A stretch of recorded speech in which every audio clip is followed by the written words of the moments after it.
adventure, then fly to home. But if you wanna travel, then go alone. Yeah, what's the point in us if I never know? Yeah, if you're gonna leave, I'ma let you go.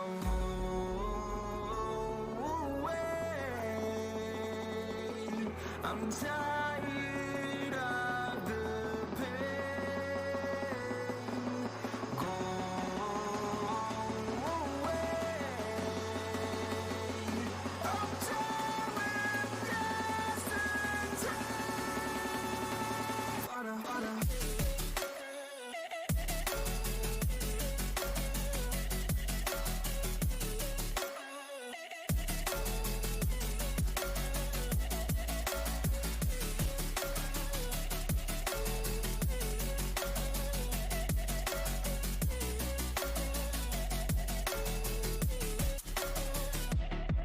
I fell where my demons dwell. My own little nightmare, I call it hell. Oh well, it's time to get back up.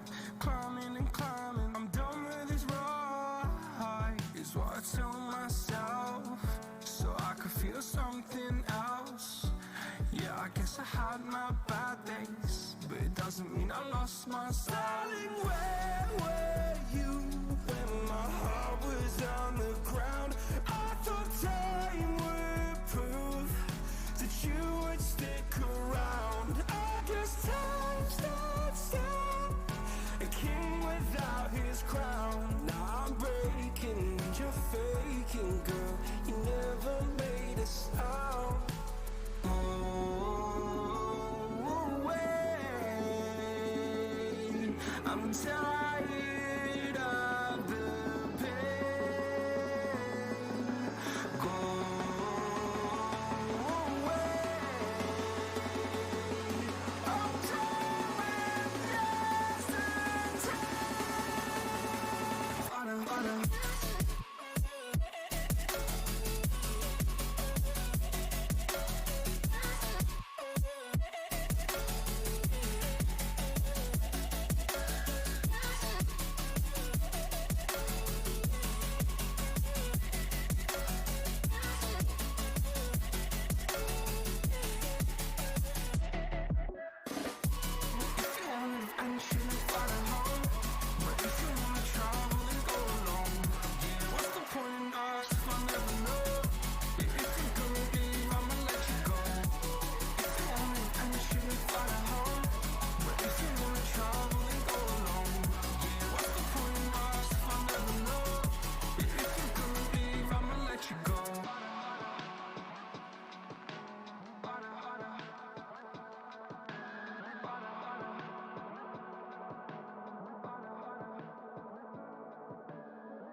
I'm alone, I'm a broken home. I gave you all the bricks that I own and know.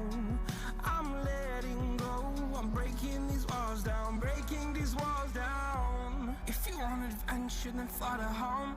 But if you wanna travel, then go alone. Yeah, what's the point in us if I never know? Yeah, if you're gonna leave, I'ma let you go.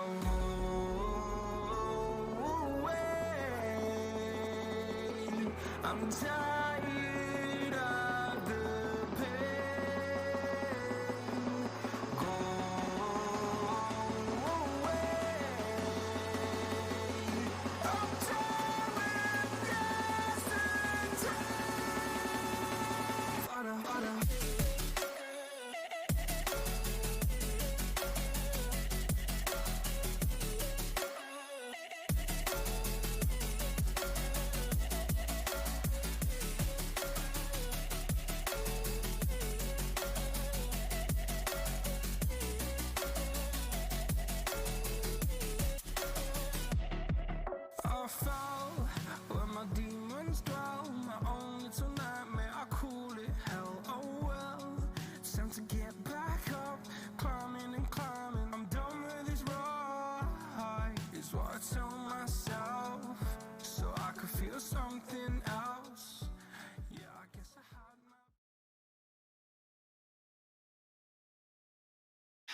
Hello, ladies and gentlemen. يا أهلا وسهلا بالشباب والبنات. Thank you so much, guys, for tuning in. And welcome to the Galaxy Racer Fortnite Trio Cup Volume 1. I am so happy we will finally able to pull this off. A huge thank you to Sucker Scrims, War Legends, the Fortnite Middle East, Alvi, Coach Tony, and most importantly, to my new home, Galaxy Racer, the organization based in Dubai. So I'm going to tell you all about Galaxy Racer in a bit. But before I do, what I want right now, we have two special guests with us today. My co-caster, my partner, my second half, my baby, Mr. Alvi is in the house, one of Pakistan's best and favorite content creators. And we have Mr. Tony Pro, the coach, the man, the myth, the legend, the guy that is in everybody's ears, inside every single champion. So what I'm going to do is we're going to start off with a conversation with Tony. Me and Alvi, we're going to maybe run down some questions and go and talk about this new season, talk about the games coming up and what's going to happen. First of all, Alvi, how you doing, man? I'm good. It's really nice to be back on the caster booth with you, and always nice to see Tony here. One of the most he's one of the smartest people in the Middle East. He's actually at EU, but thank you, appreciate it. Helps out the Middle East whenever he can. He's amazing, and of course you, bro. Love to see it, bro. Congratulations on Galaxy Racer, an amazing org as well. I hope that the Middle East scene can welcome them too, because they've got some big things coming up for us, and I'm just so excited to share them with you guys. Absolutely, man. Very good. Very good. Tony, man, how you doing? I'm doing really good, man. Thank you for having me here. It's always a pleasure to work with Alvi and with you, of course, for the things you're doing for this community. It's amazing to see. I congratulate you. Thank you so much, guys. So just let's go into this season. Let's go into this chapter 3, man, in season 2. Season 3, chapter 2. What's going on, Tony? What's happening? What do you think is happening with this meta? I like this meta a lot because it makes you bring the best of the best in the players, because they have removed all these OP items, what they call the mythical items that we had in previous season, which was the Catty launcher, and it helped you a lot to gain an advantage over the other players. This season is basically more like who is the best will do the best. If you have a game sense, you will do good. If you have good mechanics, you will do good. If you have good rotations, you will do good, because basically they have removed all the other items that could give you advantage of the other players, and it's gone. So now it's basically they have replaced the jump pads with rifts, and they have given bounce pads back. They have given the rift are back. So shockwave as well. So it's really good to have this meta without having additional items that could help you to win the game. But you have to do your best to win the game right now, and it's not having a catty loot. Basically, what about those superpowers, man? The superpowers are really good, but even there, you want to ask yourself a question: is it worth to have a slot in your inventory for that item, which is not so good? It's good when you spam in trios. In trios, it's kind of worth it to have it, because you want to spam and you want to make your opponent waste their mats. But it's also there a question: do you want to use a spot for that item instead of like big shields or splashes or bouncers or the impulse bombs? So you have a lot of options that you have to think of, and in my opinion, it's not worth it having it in your inventory, unless it's only one with you. Okay, Alvi, man, what are your thoughts about these superpowers? Do you agree? See, the superpowers right now, I definitely agree with Tony. Like, you have to think about it, twice, especially in solos. Obviously, you can't carry them, but even though there isn't that much solo competition right now, I don't see any pro player picking up something like the Doom's Gauntlet over a utility item like shockwaves, heals. In trios, maybe it's useful, but it's also seen a really big nerf recently, which reduces the structure damage by a lot. So it's not really used as much, because you would use it for griefing, since you get infinite ammo with it, basically no cooldown. But what I do like from these mythical items a lot is the Silver Surfer's board, which is essentially like I wouldn't say exactly the caddy launcher, but basically it's like free glider redeploy, and you can choose when to cancel it. So it's almost like a grappler. But the good thing about it is it does have a 30-second cooldown, and I think that's the only really useful mythical item or superpower right now in the game. Where do you think we're going to see a lot of friction in terms of POI this season?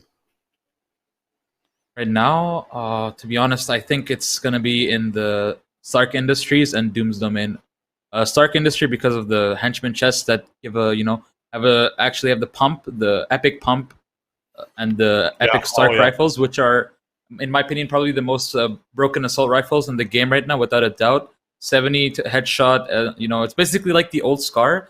And if you get in a box with that gun, if you don't ADS while you shoot, it actually shoots at the rate of a normal AR, and it does 40 damage to the body, which is really insane. And just the fact that you can get spaz shotguns from henchman chests is really good. Okay, guys, moving in, and especially you, Tony, moving into Group A today. What do you expect? What are you seeing? I see a lot of good names, to be honest, and I see a lot of free POIs are not being contested in this Group A. Group A. I see a lot of names that are not having contested. Like for instance, we have a Stark place, and we have Dooms. It's also I'm thinking it's not contested because I know that Soriano is landing there into Dooms and Stark. Since Spy and NASA and Toby are not in this group, I'm really wondering how it's going to be there. Is it going to be Falcon, Nimeh, and Nimeh, Phantom, and Riv going to land there? Because I know that they like this place, but it's been a lot of griefs in this place. So I know that they change into Sweaty instead. So we're gonna Okay. see how it's gonna be. It's gonna be a really tough one to see. Man, I'm excited, man. I see a lot of cool names. I see the Sucker boys are here, the Falcon boys are here, the Wiz Esports boys are here, Sight, Storm. This is what I love about the Middle East, and I keep saying this all over and over again to Alvi. Man, when I see all these organizations coming together, and then in the end, looking at the leaderboard, you see the top 5, top 10, just mixed, different organization, not just one dominating the leaderboard. This is refreshing. This is nice, you know? Mm-hmm. Alvi, man, Absolutely. from that list, what are you seeing? To be honest, the one name that stands out above all is Kirito-kun, FHD, and Yonks for me. I think this trio has insane potential. You know, they match some of the best trios in the region. And I mean, it's an all Falcon roster lineup too. They're some of the best players in the region. But one name that does stand out to me that's like new, and I'm pretty sure you guys would agree too, is Sane. Sane is here now with Trick Shots and Headlands team in this in this tournament, and he was an NA player. He recently came back from NA to play in the Middle East, and he used to dominate Middle East when he was here with the Cash Cups, FNCS squad winner.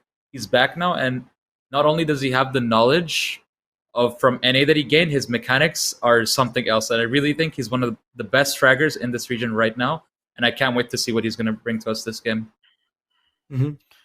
Absolutely, Tony. Which is the first POI you think we should go for in the spectate mode?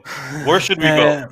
I mean, I would say like we should put some focus on Stark and Dooms, which means the northeast side on the map, which is northwest, and we have a Stark, we have northeast, and we have the Dooms. Because I know these places are much contested because of the advantage you gain. Because in Stark you gain pumps, and you have the vault there. You get extra splashes or shields or utility overall. And we have also in Dooms, which is also a good place. I mean, these places might help you a little bit to get a better advantage in the game because you will have good items basically, and it will help you a lot to win the game, of course. But I would like to see if it's contested at all, because I know it's gonna be like scary names landing there. So who is man enough to step up and contest these players? I want to see that 100%. All right. So guys, I'm very excited about this. I need to tell you a bit about Galaxy Racer. I need to tell you what we're doing, who we are. Galaxy Racer is a new esport organization. We've been around since late last year, around December. Not barely 8 months long. 45 female and male players in 21 countries, dominating in CS:GO, League of Legends, Dota 2, PUBG, CODM. So we've been present for a while in the esports scene, mainly from Dubai, but a global roster from 21 countries from around the world, man. And today is the first time we do something within Fortnite. You all know how much I love Fortnite. And once I joined Galaxy Racer, it was an extra incentive for me to introduce Fortnite to the organization. And it all starts today with this Trio Cup. And it's on purpose we called it Volume 1, because we're not going to stop. This is our first edition. We're going to have much more. We have such bigger plans, not just for the Middle East, for EU, for NA, for Oceania, for all the regions, as that's the advantage of being a global org. And I'm just so excited, guys, to tell you so much more about Galaxy Racer. In the meantime, if everybody here is watching and you want to participate in the giveaway, we are giving away two $50 for you to use. You can either buy a battle pass with it, you can buy skins with it, you can buy anything you want with that $50. You tell us. All you have to do to participate is go on this Twitter link that is now in the chat. So everybody, if you want to participate in the giveaway, go follow Galaxy Racer on Twitter, show us some love, and you will be instantly put into the draw to win with us. I don't know, guys. Alvi, man, I don't know what I'm going to say. I don't know anymore. I mean, we've covered the POIs. We've covered the mythicals. There's no mythicals, actually. We've covered the superpowers. This Marvel link-up. It's huge for a game to do such a dedication to one brand only for an entire season. I don't think Fortnite ever did this before. I mean, dude, the season as a Fortnite fan might not have looked so good at the start, even though it's shaping up to be one of the best competitive seasons, in my opinion, right now. As a Marvel fan, this is like the most exciting thing I've ever seen. And I know some people won't agree because they don't really like Marvel, but having, you know, some superheroes that you grow up like looking at, following Marvel since the start, you know, it's amazing to see a game that I love, you know, partner up with the comic that I love. It's one of the best feelings, honestly, and that's what makes Fortnite so unique, and that's what, like, you know, will keep it alive throughout all these years, you know. Man, I absolutely love it. I'm a big Marvel fan. I haven't missed one series, one episode, one film, one movie, one comic book, one whatever it is. And you know, I'm almost 35, so I've been here for a long time following up with these things. When it comes to DC versus Marvel, I'm a Marvel guy. I don't know. Somebody might be a DC guy. Now, just absolutely a quick one. Marvel all the way. Just a quick one for the guys. I'm just going to speak in Arabic because we have some Arabic audiences with an Arabic audience with us as well. يا شباب اهلا وسهلا فيكم بالجالكسي ريسر فورتنايت تريو كاب. ممنونكم انكم فتوا معنا اليوم. رح جرب نحكي معكم بالعربي وبالانجليزي حسب مين في معنا وحسب قد ايه في عنا عالم. بدنا نجرب نحكي باللغه اللي موجود فيها المشاهدين. بقى اذا عندكم اي سؤال، اذا عندكم اي طلب، اذا عندكم اي شيء بدكم ايانا نحكي بالعربي، رح جرب انا مشيكم الكومنتيتنج بالعربي والفي رح يكفي معي بالانجليزي. ما بعرف اذا عندنا دقيقتين توني شوي يحكينا عن البي او ايز بالعربي ويفسر شوي شو عم بيصير بهالسيزون وبالميتا تبع هالسيزون. بكون ممنونك. طبعا اللي شرف نتكلم باللغه العربيه همنا. مرحبا شباب، وشكرا اول شيء لزنجر على على البطوله الحلوه، مثل ما قال هو على الاشياء قاعد تسويها ويا جالكسي ريسر، انه اشياء هوايه حلوه راح تجي عن قريب ان شاء الله. والشيء اللي قاعد تسووه للكوميونتي العربي للناس اللي واعي عندنا اياهم شيء مو طبيعي، وهذا انا مني من الشات اشكركم جدا على هذا الشغل مو طبيعي. وان شاء الله موفقين في كل مهماتكم الجايه القديمه، وان شاء الله تكون اشياء مره حلوه. شكرا. من ناحيه البي او اي الجديده، هي الاماكن الجديده اللي هي بلاسن بارك اللي يسموها دومز، وعندنا ستارك هسه حاليا هالسيزون هذا الجاي. انه الكومبتيتيف صار هسه اكثر زنجر، بحيث انه شالوا مثلا الجامبات، يعني وضافوا الريفتات، بحيث انه الروتيشن عندك راح يكون شويه اسهل من ناحيه الروتيشنز، بس راح تكون مجبور انه تجيب احسن، يعني لازم تقدم احسن اداء بالنسبه لك حتى تكون عندك المجال حتى تفوز الجيم. لانه تعرف انه شالوا الميثيكال ايتم مال كاتيلوت، هسه حاليا الكاتيلوت منلغي، جرابلر ماكو حاليا. فصعب انه في الليت جيم تسوي اشياء اللي تكون تسويها قبل السيزون راح، انه تاخذ هاي جراوند، طير ناس برا الزون. هذا الشيء صار شوي صعب. ولا انت عندك امبولس بامب اللي ضافوهم اضافه هو مشابه للكاتيلوت بس مو نفسه تقريبا، بس يعني مو نفس المساعده تجي لك. من ناحيه الايتمات الجديده اللي نزلوا على دوم سبارك اللي نازلين او نازلين للستارك، لازم واحد يكون يعني مره يعني يكون دقيق بالاشياء اللي قاعد ياخذها، لانه ما اظن انه شيء مناسب انه التريو ياخذ ايتم زايد، يعني هذا اللي يكسر اللي يذب، لا ما اعرف يسمونه. انا مو متابع مارفل او دي سي، فما اعرف يسموهم هذول بالافلام. المهم انه واحد لما يختار هاي الشغلات انه يسال نفسه هل هاي هي وورث انه احط مكان الي بالجنطه عمود بدل هيلز او بدل روتيشن ايتمز. فما اعرف، خلينا نشوف. على ما اظن نشوف شو راح يصير. هذا هو بس سيزون جديد، هوايه بسيط، هوايه هادئ، هوايه حلو. توني thank you so much for coming. حبيبي. شكرا لوجودك معنا. ان شاء الله بكره بنشوفك. Hopefully tomorrow we'll see you with us for another 15-minute break to talk about the season, to talk about Group B. In the meantime, guys, let's go to the Battle Bus. The game has So, started. All right, Alvi, tell me what you see, man. here we go. I see one trio, actually. I'm pretty sure that's one trio, and that's the bots in Stark Industries. I could be wrong, though. I see one trio landing Steamy. Another really good spot. Again, this season is very... people are focused on actually getting a POI for themselves, as with the nerf we've seen to chess, we do have a 50% chess spawn right now. So you do need to, mostly you do need to get your POI uncontested for some really good loot. But yeah, here we go. There's actually two trios here. I see Faris' trio, and then I see NTK's trio. I haven't heard of these guys too much, but I'm another trio that could make their name, like Speedy did. We all know Speedy. We all remember Speedy from the first solo tournament. He came there, he made a name for himself, and I see him dominating everywhere now.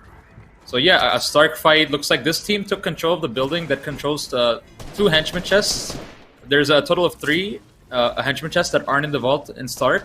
One of them is further back in the Stark warehouse area, and there's 2 in the main building. And it has a chance of giving you FAMAS's shotguns and the Stark Industry rifles. Sometimes you get a mix of them both, but right now it looks like he got a blue pump and a purple Stark Industry rifle. So we can see NFJ is on top of high ground, getting pushed now actually by player on him. Gets taken out by Aspect. The trio's on top right now, controlling high ground. BRD UA also takes some heavy damage. His teammate is knocked. He's gonna go down. Actually gets knocked in front of him right now. The whole trio looks like it's gonna get wiped. Only one player left with 40 HP and 200 mats total. Let's see what he's gonna do. Man, absolutely. The minute I hear that Iron Man sound, this opening up his chest, about to take out that laser, I know I'm dead. I know I'm 90, dead. That is so 90 powerful. damage. 90 damage through builds. It's actually insane. If it sees you, you have to run because it's gonna hit you regardless. So NTK sees his teammate, gonna go for the revive. Let's see if Faris and Sami hear that. Looks like they don't. They're actually not gonna... They actually don't see it and don't give the comm out for it. Aspect is actually dead, I'm pretty sure. And yeah, there you go. It's a 2v2. Faris 2v2, and Sami actually doesn't have that many materials. He only has 1 wood build left. I am curious to see what the Iron Man card there. Ooh, I didn't see that. Are they still giving 2 pumps in that vault? So basically, it's like a RNG type of thing because they contain FAMASes, they contain Starks and stuff, and so they have a chance of getting a pump. So it's always like RNG, based. But he didn't get the spaz though. So that wasn't a glitch, though. It was something on purpose. Yep. Excellent. I am curious to see who landed on Doom. If we can switch to Doom and see what's going on there. Oh, here we go. The Falcon boys are there. Kirito, Yonks, and FHD. Previously, they used to land Misty, but they figured that if they're gonna go to a POI that's contested, might as well go to the best one, Highest chances of getting good loot is in Dooms. The vault loot from Doom is actually insane. I've seen so many scars come out of there, but the best part about Doom is the shockwaves you get from those henchman chests.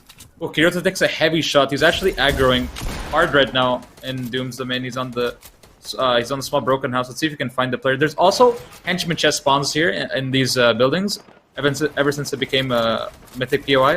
And also, Faris' trio goes down. Faris' trio has been taken out of the competition. Okay.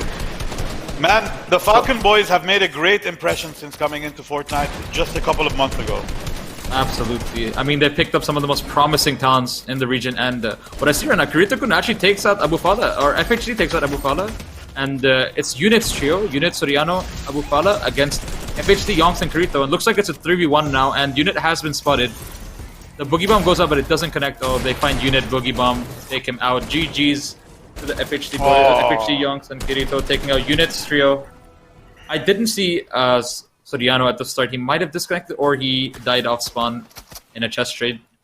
Now we see Asmar Kai, Snow, and Modest, by far one of the most insane W keying cheers I have seen. If anyone knows how to entertain a stream, it's these 3. And wow, they are insane. They're also being contested by some of the best players in the region. We have Wiz, Abdullah, and Dream. Wiz, I mean, he's just insane. I've seen Wiz play. He actually gets accused for soft aiming the way he plays. He plays insanely well. So the strategy that Snow has, and he's told me about this, and he makes it very, very hard for the other team. Snow is always the one on high ground holding is holding for his teammates, so he's in a strong position. As you can see right now, Snow is on high ground, giving info to his teammates on who to push. Basically, Kai and Modest, W Key, get into a situation where it's like a 2v1. Right now, Snow is gonna hold height permanently on top. He's gonna pressure everyone, he's gonna pressure the other trio to split. And as soon as they split, Modest and Kai are gonna use that information and jump on the one person that's split from them. And they play the numbers game really well. And with Snow's aim, if you get caught in his sight with an AR, you're gonna get chunked down really, really quickly. And I mean, this is what it takes to win fights like this. You need to make your own strategies. Otherwise, you're just gonna be walking into a fight not knowing what's going on. And I'm so glad that Snow has showed us this. He showed us a new way to fight almost in this region. Not that many people knew how to fight. They just knew that okay, we can push them, we'll take their walls, and we'll kill them. But Snow has just introduced a whole new concept to fighting in Fortnite Middle East, and you love to see it when players educate each other. Even through losing a fight, you can learn so much. Absolutely, man. I've been following Snow and the guys for a while. Snow and Modest, they play so well together. With the addition of Kai, I think the past season they had Abu Falah with them. They dominated the trio cash cups, and now a bit of mixing up, a bit of changes. And I have a lot of hopes for them. I do understand. I do think there's a lot of hopes. I'm pretty upset. Soriano unit and Abu Falah did not continue. They lost game one very quickly. The guys dominated in the qualifiers. 92 kills, Alvi, in 3 games. It was insane. Amazing. Yeah, I saw that. I'm pretty sure that Abu Falah dropped 30 kills on his own, which is insane. My goodness. In a lobby with really good players, it takes real talent to be that good at something, bro. I don't know, he's definitely one of the best in our region when it comes to being a controller player, and W King, he is insane. Oh, Kai gets heavy tags onto Abdullah, chunks him down. As you can see from Kai's shoot, they don't have the most shields to spare. I don't see any on Kai, and his teammates aren't full HP either, so there you go. Snow has 3 minutes, gets boxed by Abdullah, but doesn't take any shots. Or doesn't take a single shot from him. Still using a charge though. Charge has really, really low body shot damage, and a total of 75 headshot on the blue charge. And there's a 50 body shot damage on the charge. I don't see it outshining other shotguns, but it's still better than using a normal AR in a fight. I feel like. Yeah, I'm not a big fan of that new shotgun series. The combination of that charge and that combat shotgun. The combat for me has become useless unless you have the purple or gold, and even then, if you get shot with 1 pump, you're out. Yep, that's true, 100%. I don't see it outshining the other shotguns. It might have been good if, Pump didn't come back, but since Pump is back, I don't really see a use of the charge shotgun. Anything else? Yep, to be honest, yeah. Absolutely. Oh, Wiz is gonna go down. Yep, taken out by Asmar Kai. Modisk is also dead, so it looks like a 2v2. Snow and Kai do have the HP advantage. Shakedown comes through, so they know where the players are. Snow and Kai, gonna go for with the info. They might go for high ground. Yep, they see where the players are, so they know exactly where to go. Spots him on high ground, takes a 33 damage shot on him, cracks his shield, gives the call out to Snow. Snow crash pads right on top of him. And Wiz has insane fighting mechanics, so I can't wait to see how this fight's gonna turn out. He might even be able to clutch it up. Nope, gets taken out. Perfect. Or sorry, yep, gets taken out by. Sorry, that was Abdullah gets taken out by Kai. You can see Loki, Toggle, and Moon on the edge of Storm right now. Team in front of them might be looking for a rotate, or might be looking to fight this team. Honestly, Zinger, the way this meta has been working out is that you don't get enough loot at the start of your game, so it's not necessary, but most trios tend to take 1 fight before rotating into zone, just so they can increase the quality of their loot. Not necessarily the materials, because materials are never RNG, but loot recently has been really bad compared to before, since the 50% chest spawn rate. And I think that's what Epic meant to do, is decrease the loot so you can so they increase the fight engagements to get better loot, and that way servers lag less, to be honest, at the end. But from what I've seen, the games are just as stacked as ever, to be honest. I feel this season Epic has made it on purpose to minimize drama on Twitter between teammates and between 100%. players. I really feel it with the Mythic POIs being gone, with the 50-50 spawn chess spawn. I do feel that this season we're going to see the least fighting among pros. 100%. And here's actually a fill trio. So Brixel couldn't play with us, unfortunately, in the cup today, so XJam is filling for him. And he is filling with probably two of the greatest talents in Pakistan that I've seen. Mr. Dom, I know his whole success story. So Mr. Dom was basically sponsored a PC by his own friend when he was on a really bad setup, Zinger. And this is what I love, okay? Seeing people rise from the bottom and all the way back up on top. So Dom basically has grinded Arena nonstop from last season, and now his fights are so good that Dom not only got top 5 in a solo Cash Cup, but he also got top 2 in the Trio Cash Cup day before yesterday. So it just shows how if you're given the opportunity, you can perform, and how much of a positive effect someone can have on you. So a big shout out to Hitch2K who sponsored Mr. Dom, helped him out with the PC, and now Dom is performing more than ever, and it's amazing to see stuff like this happening. So yeah, these are some of the best players in Pakistan that I've seen: Dom, XJam, and Flamers. So the Storm Surge now is going to last until it's less than 75 players, right? Yes, sir. Yes, sir. And they are 310 above. Dom, XJam, and Flamers all on high ground right now, actually maintaining. Where Flamers is in a really high position. For anybody that doesn't know what Storm Surge is, we might not have. Could you explain it really quickly?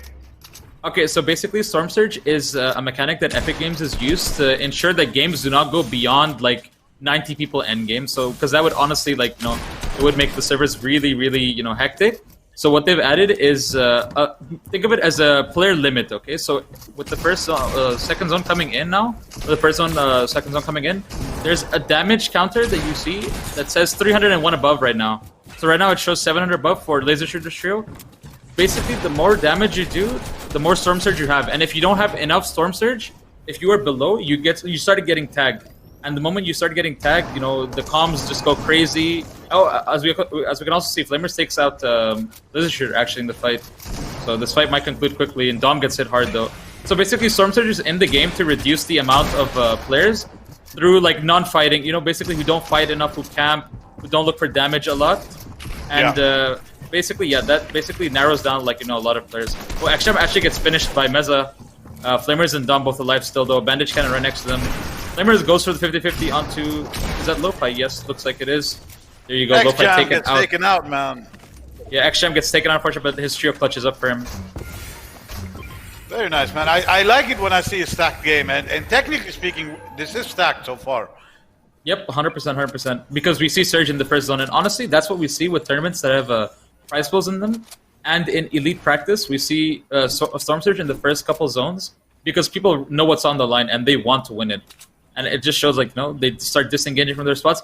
But what I do also like seeing is that trios like Flamers and obviously Abu Fala's trio, Snow's trio, whoever contests them, they want to kill them no matter what, even if they grief their own game, because it all adds up to FNCS. So think of it this way, that every pro player playing this realizes there is money on the line, but they also use this as practice for future FNCS. And if they can do something to make the other team leave their spot, they're gonna do it. And it does work. It does work. If you hold someone in their POI, you might make them leave. You might do something that affects their mentality, something that affects their, team coordination, and it will make the person leave that POI, and you will get it for free. You will get the whole POI, you won't get anyone contesting, and that's really good. Oh, unfortunately, NTK disconnected. Oh no, sorry, he died. That's just a bug. Sane, Hellon's team and Trickshot take them out. I'm pretty sure a snipe came through, because I don't see the other two teammates anywhere near him or the loot from them. So yeah, a really stacked game right now actually, and we can see that Hellon's team's trio is actually gonna go for the dead side play right now. Not gonna go white lining right now unless he's looking for some loot. What is that secret where whenever it's a solo game, independent cup, non-Fortnite Epic related, the lobbies are not as stacked as when it's a trio? Does your teammate, man, cool you down, chill you down, or what? Is it so basically, it's honestly just a matter of mentality. So the way you think the cups will help you. If you want to play the cups purely for the money, you will do something different than others who want to play for the practice for FNCS, so you might doubly key in it. So for me, I always like playing passively because I'm an endgame player, and it honestly comes down to that. So someone like Kaya's trio, they're all amazing endgame players as well as amazing W keyers. So they're going to utilize that, and they're going to W key whenever they can. Even though it makes the game less stacked, it means more kills for them and better loot for them. And if they're really consistent at doing it, it doesn't mean it's a 50-50 anymore. It becomes more of like, you know, a 70% chance that they're going to win the fight because they played so well. And that's honestly all it comes down to is how confident you are and what your mentality is in fights. If you don't like the fight, you can go for endgame, but that doesn't mean people won't, like, you know, fight you. Oh, we can see Trick Shots getting held in zone. Sane is actually dead. Yep, Sane is dead. Trick Shots is knocked. Even though they did have Surge, they got caught on the rotate because they were so late. The Querzi, Sufyan, and Enigma currently on Salty Springs border right now. Not in zone. There's one trio looking at them in zone right now. 66 people right now. Storm Surge is still enabled. You can see Hero, this trio. Hero, Adapter, and Lezix. One of the best trios I've seen. Lezix especially. Lezix is insane. These guys are by far one of the best trios ever. Oh, here we can see Modest, Snow, and Kai doubly keying. Looks like they got their kill on Expo Kabi. Again, look at these guys. They dominate trios. They like, you know, they just absolutely shred them, get their loot, and leave. That's just how simple it is for them. And right now, from what I saw, Modest and Kai didn't have shields, so they might have needed this as a way of getting shields and maybe also you know, a refresh for their materials if they needed to. And now they're just gonna slowly go and play the right side of the map, which isn't too dead, but they probably think it is. Yeah. Oh, they're not gonna leave him alone. Okay, I think Kai's gonna focus on the rotate. Yep. Expo Sucker. I haven't heard of him. Did he join Team Sucker? Is he new? I think he's in the Team Expo. I'm not sure really. Okay, so his name is just Sucker. Excellent branding. I think so. I think so. Let's go, man. Congratulations to Sucker, who has won our cup. This trio on top: LND leader, LND Khalud, LND Sarkun. LND leader is actually the winner of the first solo cash cup of our season, an insane player on top of that. The leader of LND Esports, also an amazing team. Let's look at the position they're in. So they're barely in zone right now. Gonna play edge of the zone. In a position like this, being middle is somewhat beneficial, but as you can see, there's not that many people in the middle. Because they basically want to play edge to have a chance at being the half and half, which spawns anywhere in this circle, in the next circle we're gonna see. Well, as we can see, Ahmed and Fargo-kun are just getting AR sprayed by Stark, Khalud and Leader right now. 120 AR ammo, so he might stop after this one spray. They don't achieve anything with it. I think Fargo-kun either got cracked, that's why the spray is coming out from him. Oh, Modest gets dropped down into their box. Modest gets chunked, he needs to get back up to his teammates. And Nimeh just got knocked. Yeah, Nemeh got knocked by Nawaf. You can see Toggle as well. More than 3 trios in this one singular area. Loki with him. I'm pretty sure that's his trio mate Loki. Yep, there's 3 trios in this very tense area, and Starkun just going off. Finally something to stop them from AR spraying. The Surge hit. Okay, so basically they were doing that for the Storm Surge, and they're gonna keep doing it because now they see a solo player right above them. And if they triple spray, he might fall down. There you go, they get him. Oh, and the Storm Surge is perfect. So what you'll see a lot of trios do, and some people might find it really weird because it could be a waste of time, is if you have a sniper rifle in your trio, or for the Storm Surge, what you'll see is if you knock a player, players are gonna eliminate him with the sniper rifle headshot so they can get max damage for the Storm Surge. That's what a lot of trios do, and that's what a lot of people need to start doing, is they need to start utilizing sniper rifles after they've knocked someone to finish, because you get like a 300 damage headshot on them, and that counts towards your Storm Surge. So it's like much better than having, like, you know, finishing someone with 33 AR, you know, damage. And it helps a lot endgame, to be honest. Now we see Kundex, Nejbi, and Rapid, another insane trio, insane trio. I haven't heard about them in a while. Yes. Okay, so Kundex, Nejbi, and Rapid have been placing #1 in almost all the practices hosted recently. The consistency of this trio is amazing. They came late to an Asmer Pro Custom scrim.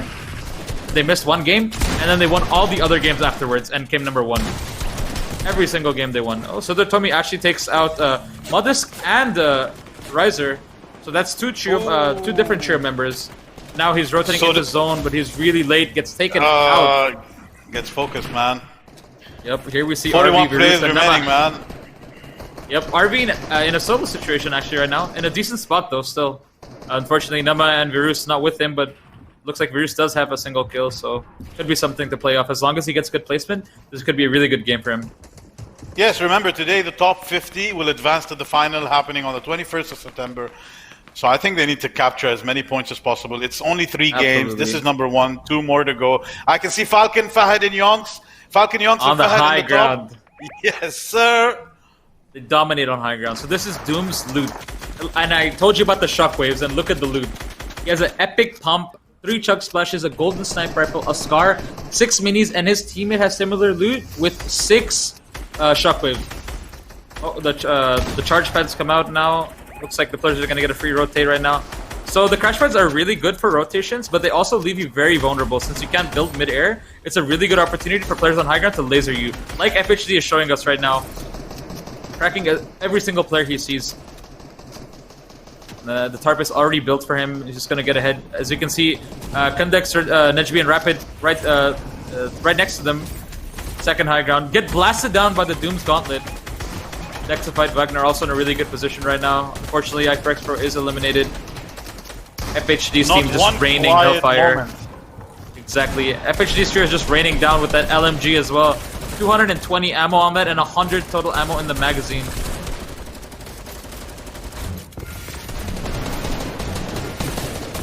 All right, Dex tunneling well here, positioning himself. We see 6 shockwaves on Kirito right now with an LMG as well. He's going to lead the tarp right now. Storm Surge enabled again. Kirito's trio 700 above right now. Chilling on Storm Surge. You're going to focus on getting ahead so no one can take high ground from them after getting ahead. Matthew is just in a tarp by himself right now. Full metal built. Underneath Kirito's his only mistake. Oh, the game is settled, man. I can see it already, Alvi. I can see it already. Too. The Doom cheer raining down hell. Yep, the Falcon boys dominating. Yep, this is a Phoenix FHD, so not the same FHD. It's he's from Phoenix and he's a controller player on top of that. So the Raid, Akai actually getting a decent amount of elims. He has 4 right now. Unfortunately, Raid doesn't have a single kill on him. But Akai's team actually has 4 shockwaves. He drops 3. They might be going for a play for height right now. Yeah, looks like they might be going for the play for the height. Yes, they are. Yep, they are. They are. Are they gonna take it though? Looks like he's gonna place bouncers and shockwave up. Will he get height though? Yes, he does secure height. I think he just did. He just did.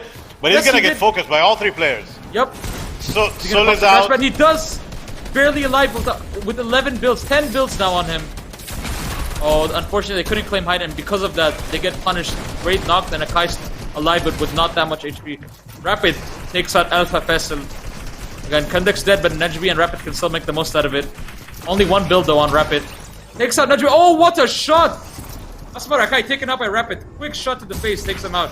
Regains the match, and he's gonna go for the res on Nejbi. 6 kills, 7 kills on this trio right now. Again, FHD alive, just raining down hell. Kirito-kun, not the healthiest player right now. Gonna be looking for some white kills with his teammates. Up, the Chuck Splash goes out. Again, 4 shockwaves still. Let's see how they utilize this. We can see Parsix still alive as well. Parsix, an amazing Iranian streamer who supported this cup recently. A huge shout out to him as well. Thank you so much, Parsix, and his viewer base who came into the chat. Let's see how this plays out now. Absolutely, I keep seeing everybody. Let's go Parsix, let's go Parsix. Well, let's go. Let's see what's gonna happen. The Falcon boys dominating now the high ground, man, with Doom's loot. Yep, 7 kills on them right now. For a bit. Kirito takes out Phoenix FHD. And that's number 8. Parsix taken out. Ooh, Falcon Fat got knocked. Yep, Yonks takes out Parsix, and Parsix takes out FHD. What do we have? 2v2? So 1v1. Let's go! Side Daddy Brook taken out by Kirito. The trio has a total of 12 kills. Wow, 12 kills on high ground, maintaining it the whole game, not letting anyone take it from them, even with the shockwave plays. That was amazing. And it just goes to show the loot from the vault can be utilized so well if they get high ground. GG's and well played. The minute I saw them on that high ground, these guys, I mean, whenever you see Snow and his team, or when you see Fahad and Yonks and his team on that high level, even Soriano and Union, all these boys, whenever you see them on that high level, you kind of predict, you know what's going to happen. You know they're going to dominate this game. They're masters at it, and they know how to maintain that height. Not a lot of players can maintain that height for going down from 40 players, 30 players, 20 players, 10 players, and then taking the win in the end. Mm-hmm. And see, it's so easy to get height. So getting height is just about cranking, but maintaining height is a battle of the minds and you have to focus on what everyone else is doing to make sure that no one takes height from you.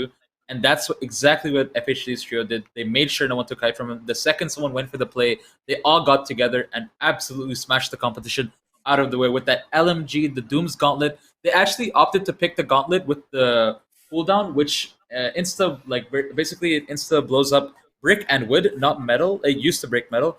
So it's really good for endgame, a lot better than the Gauntlet with no cooldown, which you can infinitely spam, but it doesn't do that much damage. So that actually worked out in their favor. And on top of that, the Scar, the LMG, even though they didn't utilize the shockwaves, they didn't need to because they had height from the start. But it was also really nice seeing, Lesix's trio pop off as well. We also saw Snow and them get a lot of kills mid game. Huge shout out to Parsix too, who I saw their end game as well. He took out FHD. He made the game really hard for Kirito and Youngsun. I'm pretty sure they're going to be looking to take height the next game. I saw Parsix was hungry for the win. He might get it next game. Absolutely, man. So just to let everybody know, لخبر الجميع, we are not posting the leaderboard now. We might. You never know. I don't know. I'm just still feeling it. I'm still considering it. But I always like to show the leaderboard at the end. Right now, guys, just to remind you, we are doing a giveaway for a chance to win up to $50. We're going to do 2 giveaways for $50 each. Everybody go to our Twitter, follow the Twitter, show us some love, and you will enter the draw for a $50 gift. You can do whatever you want with the $50. You can get yourself a Zinger Supreme sandwich. You can get yourself a mouse, a keyboard. You can get yourself a battle pass, a skin. But most importantly, you can get around 120 Zinger Supreme sandwiches. All right.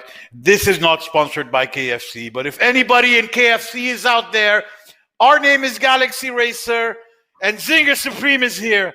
Show us the money. You could also use it on the sub on Zinger Supreme's channel if you want. Oh, let's go, Alvi, with the plug. Thank you very much, my man. And everybody, make sure to follow my guy, Lit Alvi, Mina Fortnite, Galaxy Racer, Soccer Scrims. Thank you for War Legends. Thank you for Fortnite Middle East. This is exciting. And Alvi, I have so much plans. I'm preparing a massive tournament with Galaxy Racer, something involving the Middle East and other regions around, something that's been never done before, all because of the support I'm getting from Galaxy Racer. So everybody, make sure you follow the page. Make sure you follow their Twitter. Turn on notifications. Make sure you become part of that naughty gang that I don't understand because I'm the hashtag boomer here. But whatever. Just make sure you do it. And Alvi, tell me what's going to go on in Game 2. What do you expect? What are you thinking? Game 2, I'm expecting a lot more aggression from Soriano's trio off spawn. I feel like they're going to either win the fight or completely disengage and make up for the points they didn't get this game in mid-game. I feel like they're going to double key really heavily. As we know, Abu Fala is one of the nastiest double keyers in this region. And Soriano and Unit, I mean, I don't need to say anything. I mean, it's Soriano and Unit, some of the best of the best, I also want to see a lot more double king. I feel like, because even though the kill points aren't very, insane kill points, I still want to see how players fight this and with what loot they go into a fight. I really want to see what the loot pool is of this, because I want to see how much broken Stark and how much broken Doom's domain is loot wise compared to all the other POIs. Because I feel like the only thing that these POIs give, that's really insane, better than Doom at least, better than Doom and Stark, is the ammo that you get from these POIs. So Frenzy actually got taken out by Stark Industries. So we have Misty that has insane ammo. Actually, there's one thing I wanted to talk about. Recently, fishing got nerfed really hard. So what you could do at one point is you could use a boat to fish by rocketing the fishing pole in front of you, and that would give you 3 items. And it was really, really good, and it made bad loot routes. So it made loot routes that would otherwise seem really bad really good. So you could get charged shotguns, you could actually get golden scars, and you could side grade those into pumps. You'd get shield fishes, floppers, you'd get so much stuff. And now they've completely removed the ability to boat fish, so you have to use a fishing rod, and it doesn't give you the same amount of fishes that it used to. So man, this is what I love about you, Alvi. Bro, the information I get from you, the minute I hear all this stuff, I'm going to prepare myself to turn on my Fortnite and go try it out. But one thing I want to tell you here, I tried Dom's green laser goblin, whatever it is, in the fishing pod, and it does generate items as well. It does. It does. So if you use Doom's hand and throw something in the water with it, you actually do get, you do get the fishes from it. But now the ability to do that is completely removed, and it does leave a lot of people that depended on that, in the POIs. It leaves them with like really bad. What's it called? It leaves them in a really bad spot because not only do they have to deal with the 50% chest spawn, but the main win condition in their POI has been nerfed severely. So they need to start looking at other spots, and they might even contest the POI. And that makes off spawn really hard because if you're not that good at off spawn, it's anyone's game. And I feel like that's something players need to work on is their off spawn fights and their off spawn routes of whatever they're going to take. Because you don't necessarily need to fight in a POI. You can just take one half of a POI, loot it, leave, and go onto your your loot route that's on the way. Because you can find chests on the way, of a loot route. You don't necessarily need to stick into a POI and alpha it. I mean, one thing I wanted to ask you about a few minutes ago, and now I remembered the cars, man. I don't see any use of the cars. Nobody's using these cars. What is your thoughts here? So yeah, I love cars, honestly, and I've seen a lot of plays made endgame with just cars where people have found cars just lying around in endgame and they decide to sit in them and actually use them. So the thing with cars is that you get so in Stark actually you have a car that doesn't need fuel at all, but you can only see 2 people in it, and sometimes it actually does leave you really vulnerable. The cars, if your tire gets punctured, it moves really slow, and then you could get beamed through the windows of the car. Brother, I hate the cars, man. The minute I land in Stark, I get ran over so many times. So many times. Guys, I'm 135 kilos. Get out of the way. It's going to be my fault I destroy your cars, and then I'm dead out in the lobby. All right, the game is on. Let's go back. Producers, take us to the map. Let's go. Let's go. All right, we can. I can already hear a henchman chest getting popped. We see a lot of density towards the northeast side of the map, so that's like steamy, craggy, Stark, Doom, and Dirty side. I don't actually see that many people, Weeping side. You see that Weeping side with the new Sentinels graveyard? Yeah. Not a lot of people land in that area, so what's happening now is we see a split in Weeping and the Ghost building onto the right of Weeping, which is basically a small building with like a couple chests and ammo boxes.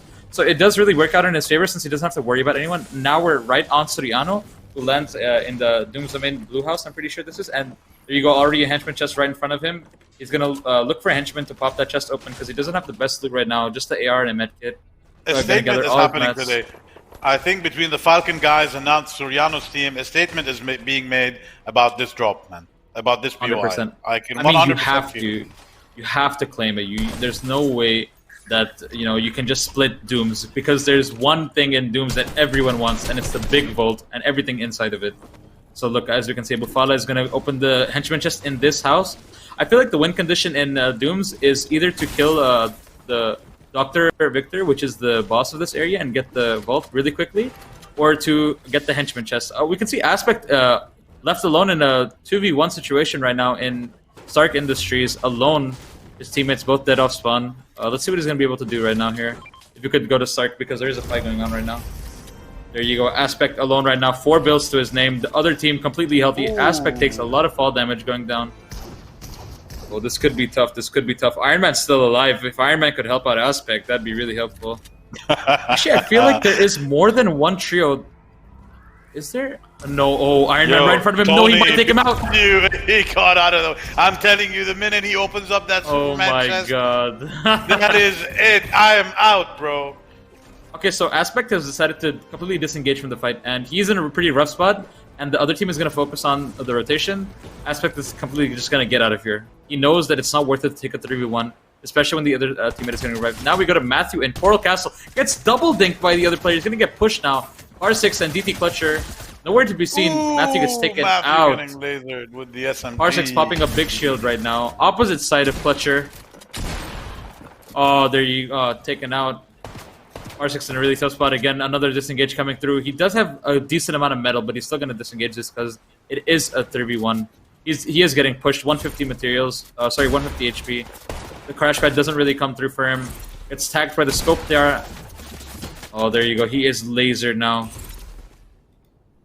R6, 32 HP right now with 28 total builds. Getting sprayed in the water. Gonna build behind him. Doesn't look too good for him though, even though there is a big shield in front of him. doesn't look too bright or promising for Parsix, but hopefully he can pull out something. Maybe one kill even. Back to that insane trio we talked about. Snow, Kai, Modisk. Yep, they actually have Wiz in a box right now, so he's... Oh, so Snow gets boxed. Oh, now he has to disengage the fight completely and puts his team in a spot where they have to 2v3. Oh, Modisk just slowly watching, looking for his opportunity to get up. Again, the patience of this trio is the fight mechanics they have. It's just something to be scared of. Right now, they don't know where Modisk is. They're just going to keep looking. Oh, Modisk isn't aware that Dream is right there on those brick stairs. Dream is just like slowly collecting mats. He doesn't have the most right now. He has 5 overall builds. Looking for Modisk, Kai, and Snow. He just can't seem to find anyone right now. Yeah, I don't think Dream sees Modisk as well. Yeah, so Modisk has a really advantageous position right now. Because him being split from his trio does mean he's vulnerable, but it also means he can collect info from an angle that Dream, Abdullah, and Wiz don't expect, which is the most important thing in a trio, and that also opens up flank opportunities for him. So I think Modisk is the reason that Snow and them could win this fight. Again, they do know where Snow is. They've marked him several times. Things come out from Modisk. I think he's trying to distract the other two, maybe make a play, but only Wiz goes for it. Abdullah gonna jump down. He might give up high ground, and Snow might capitalize on this. Snow goes down. They do know where he is. Open doors. Take 20 tag on Snow. I'm going to be looking at Modisk now to make a play. Let's see what he does. Oh, we can see Modisk and Wiz fighting right now. Abdullah needs to get to his teammate. Dream gets taken out by Kai. Down, yes. Power Abdullah pushing through to get the revenge. Ooh, gets a clear shot. Oh, Abdullah kicks him out. Snow, that's a 1-for-1. And then Asmar Kai also gets taken. Oh, come on, Power Abdullah. That's not nice. The disrespect. This is what it takes nice to claim a spot. Oh, we see Unit Abu Fala dead currently. Unit Soriano in a fight against FHD and Yonks and Kirito. What is Soriano gonna do? Soriano's actually chopping down the whole build fight. Oh, unfortunately, he gets tagged really, really hard. He doesn't manage to get the reboot card though. Soriano doesn't really have a shotgun on him. This is a really tough fight. Doesn't have a shotgun. Exactly. This is gonna affect a lot. Honestly, that's really unfortunate. 2 games in a row, I haven't seen Soriano with a shotgun. I don't know. Maybe it's the RNG of spawn, but he did get a henchman chest, so that is really unlucky. He is super unlucky today, man. We know so much what his ability is. Definitely. I mean, again, when you are one of the top 2 trios in the region, like FHD, Yonks, Kirito, against Unit, Soriano, Abu Fala, it's gonna be disappointing because no matter it's a 50-50 chance, man. Exactly. No matter what happens, one of your favorite trios in the region is gonna die. Is Unit gonna be able to pull off this reboot? Oh, the shockwave comes out. Unit does get taken out. Unfortunate for them. They're probably gonna be looking for a different strategy this game, but again, Soriano did get really unlucky with the loot he has compared to what Yonks, Kirito, and FHD have, and now Kirito will get rebooted and claim all the spoils from Unit's trio. And we see Riser, Hypertropher, and Pyrosives. This trio is actually insane. I've seen this trio in T1 scrims, which is a ladder system hosted by Sucker. Huge shout out to Pavel for hosting that. So basically, this trio has come top 1 in the T1s and is super consistent in Pro Customs. So I'm really happy that they get to make their name in tournaments like this, and I can't wait to see how they perform in this tournament. Their tar pick is perfect. Their IGLing is near perfect. They are not. Only one of them is signed. 2 of them are FAs. All right, good to know. Do you hear us, Galaxy Racer? We got some FAs in the market. Okay, so this is basically the drop spot I was talking about. This spot, not only is it, it's not named, so not that many people know about it. It has 2 rifts, though. 2 rifts. Can you imagine in a meta where there isn't launch pads anymore, and where there isn't how we used to have? I don't know how you guys say it. I mean, I call it. It was like those. What was it? The things in the water, basically, where you use it and go upwards. I just used to call it like a really weird thing in my own language, but basically the mobility has decreased severely, like compared to season 10 and season the first the tornado season 3. Yeah, the tornado basically. So those were everywhere. So I call it a babushka. I don't know what everyone else calls it. Babushka, I love it. That's what I call it. Dear guys, you heard it first, guys. Yeah. So now you have a rift to go in a spot like this. and it makes something like Weeping, which wouldn't normally be like the most attractive POI. It makes it really, really valuable because it contains something that could honestly make your game a lot easier, and it doesn't, it's not something loot-wise. It's just something to do with rotation. And again, it's not always about the loot. It's smart rotations can also win you the game. Playing with your trio can also win you the game. I've seen countless times where a trio has really, really bad mats, really bad loot, play together and secure wins because of their teamwork. Because all you need is one refresh to put you back in the game. Okay, now we see Krul, another insane player who actually won the Blitz Cup with Ryzen, another really insane player. Yeah, but these guys are nuts. So they're Soul and Sudar Tommy, two insane players as well. Playing with Krul as a fill today, I'm pretty sure. So you see Abud the Great and Phoenix OPEZOR. OPERZOR. Not really sure how to pronounce that, but... Oh no, Sod misses the first rift. Will he be able to get the second one? I don't think he can. I think he's left alone. Barely catches at the last second, gets to rotate now peacefully with his teammates. Yeah, he's getting tagged from the bottom now. That's the one downfall of rifting, is that you're so hype in the air. Even though you have so much airtime, you do get tagged a lot. And with the Stark rifles, getting tagged will hit you for at least 35 to 50 body shot, and it's really does hurt. Even with especially with the the chest spawns, there's not that much shield to go around. So they have to be careful the way they play. You can see Riser, Hypertriffer, and Pyros is the trio I was talking about. Taking shots at Mr. Dom Flamers and X-Jam. Another really underrated trio. They decided to use the rift. There's actually another rift at this spot. So this is basically east of Holly Hedges, and it contains 2 rifts. This is going to be, I think this is called the Ant-Man house. So basically it's a tiny dog house, and it's enlarged by pimp particles. There's also chests underneath it. I did the challenge there. Let's go. The bounce on balls. Oh, NTK, the winners of Stark Industries. Again, I wouldn't know this trio. They got the Stark loot?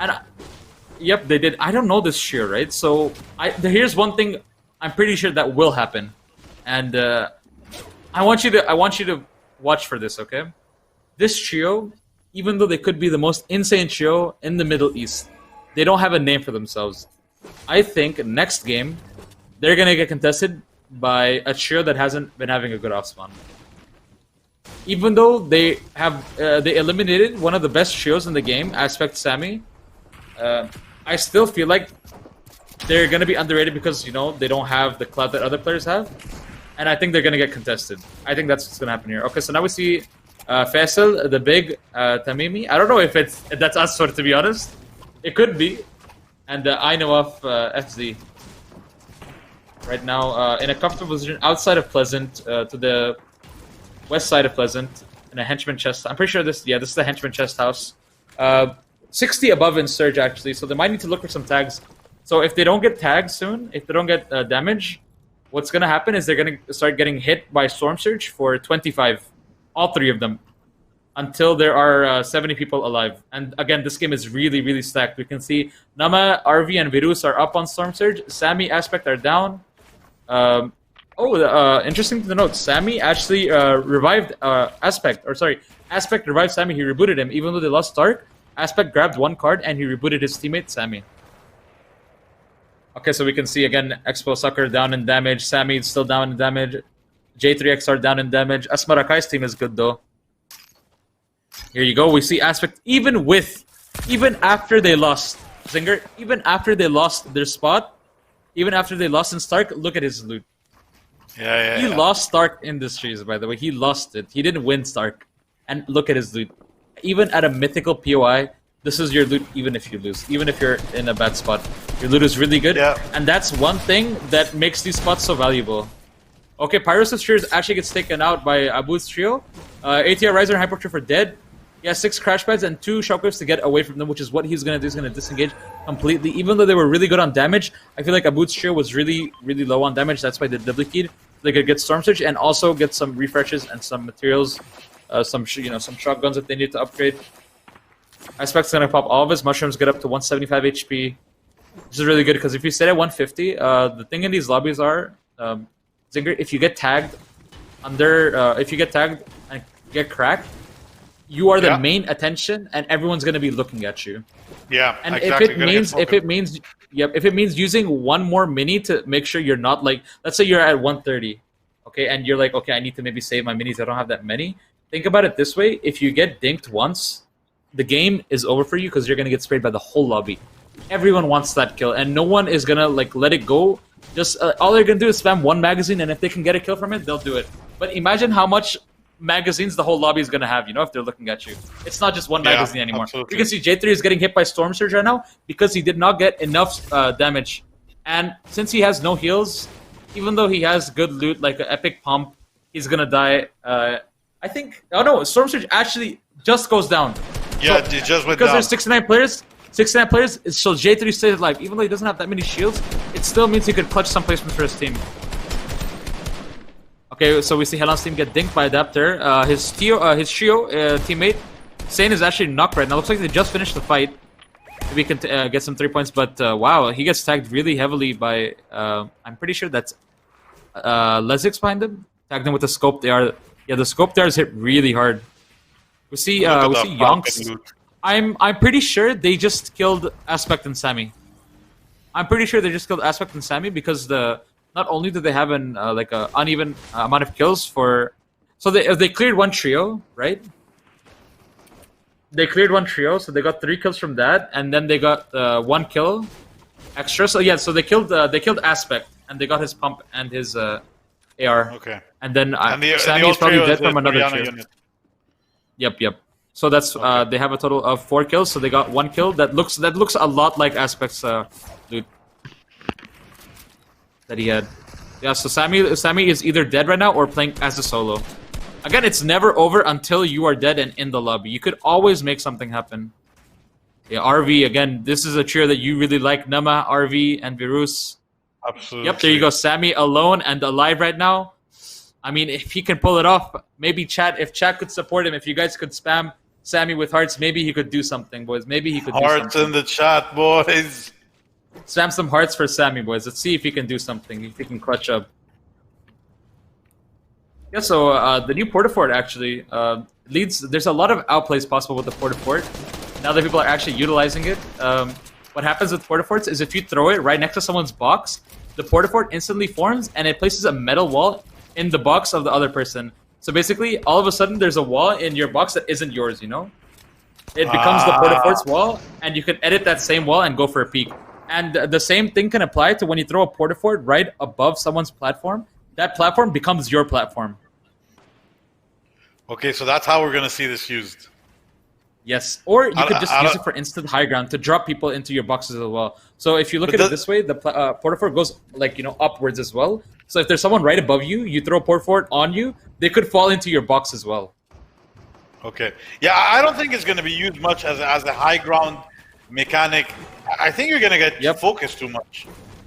Yeah, I mean, what I do like about it is it extremely quickly you throw it down. As soon as you throw it down, your metal is fully built. So what I think it's really useful for is if you're second height and you're really close to high ground, you could take it like that, but it's also really good to block yourself from taking damage.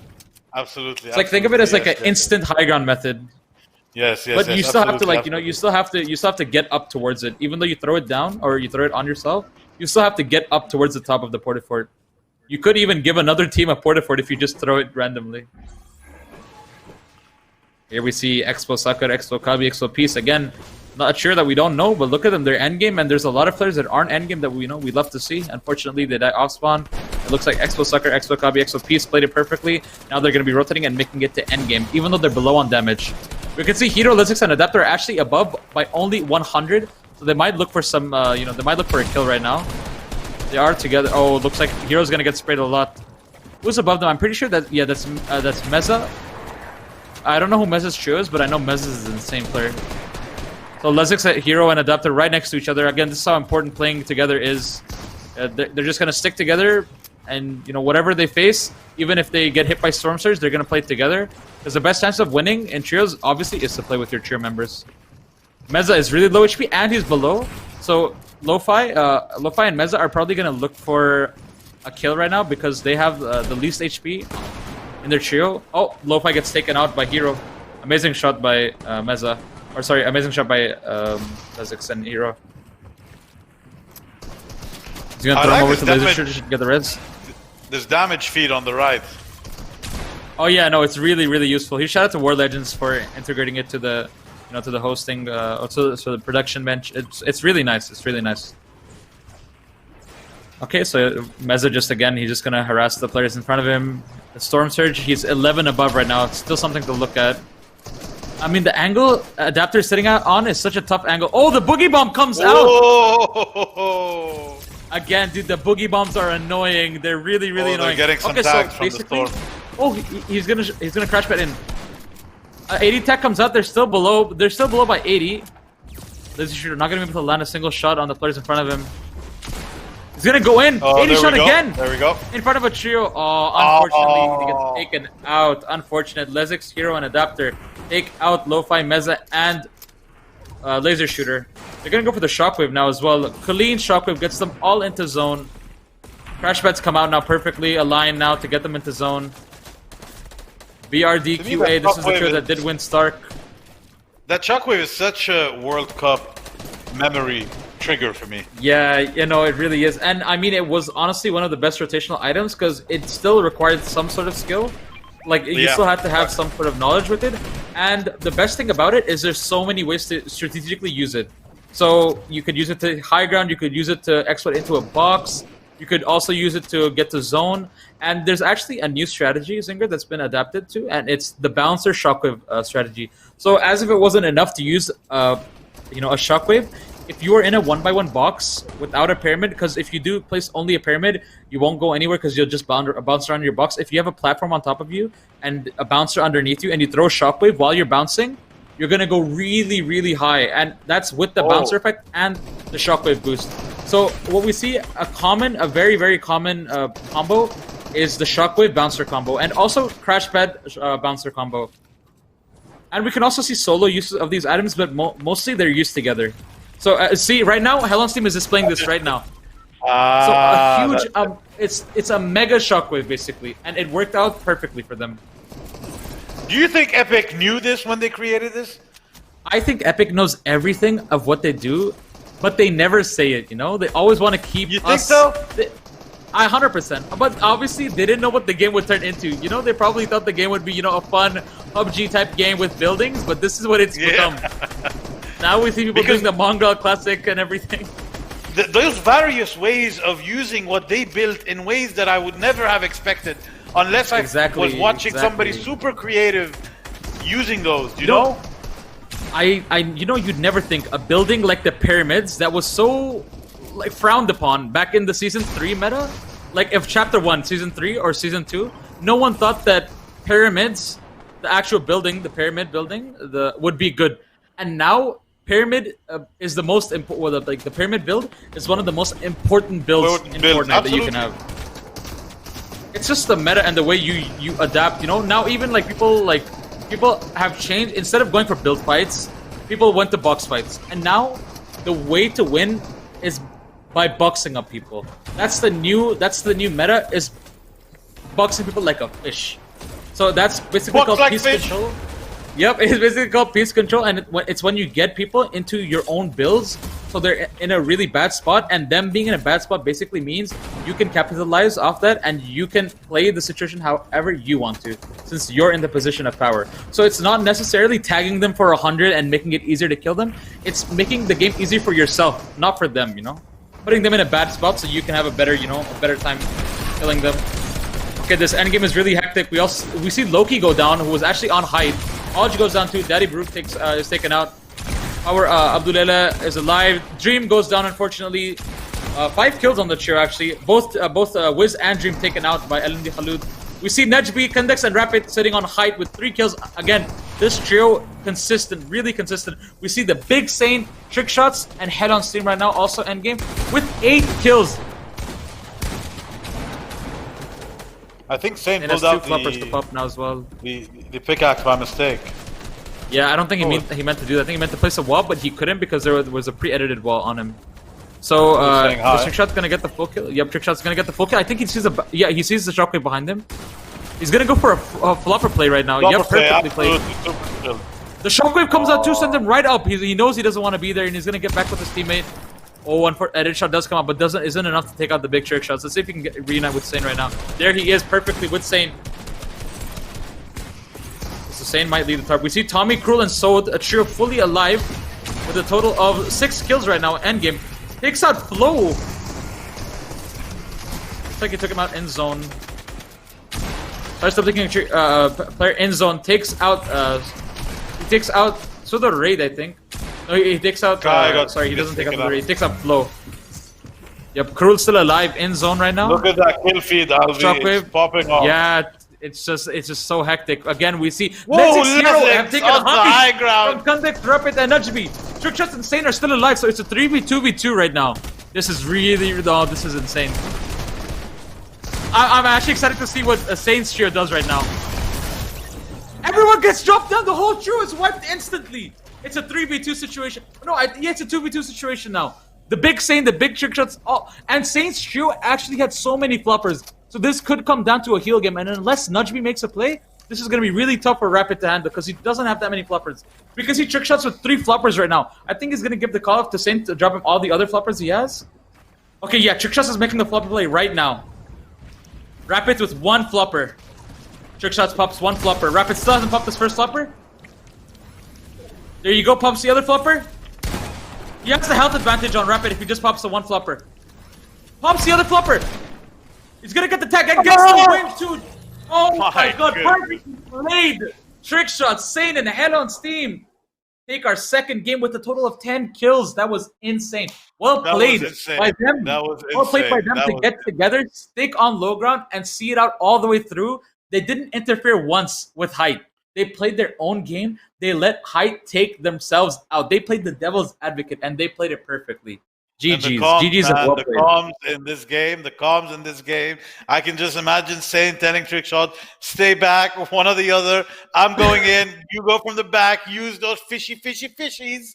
The best part about it is not only did they win the game, they got the last 2 kills at the end because Sane tagged one of them, and Trick Shots tagged the last player. So that's 2 extra points for them, which is actually huge. We've seen how close these leaderboards get.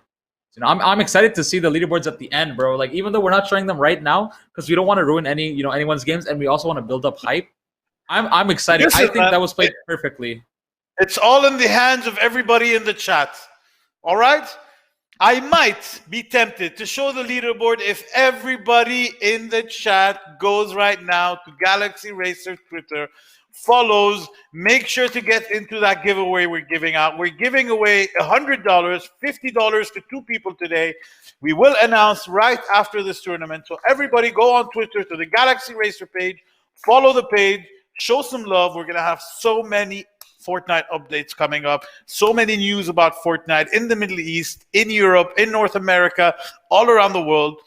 Alvi, man, when are we going to see you play some competitive, bro?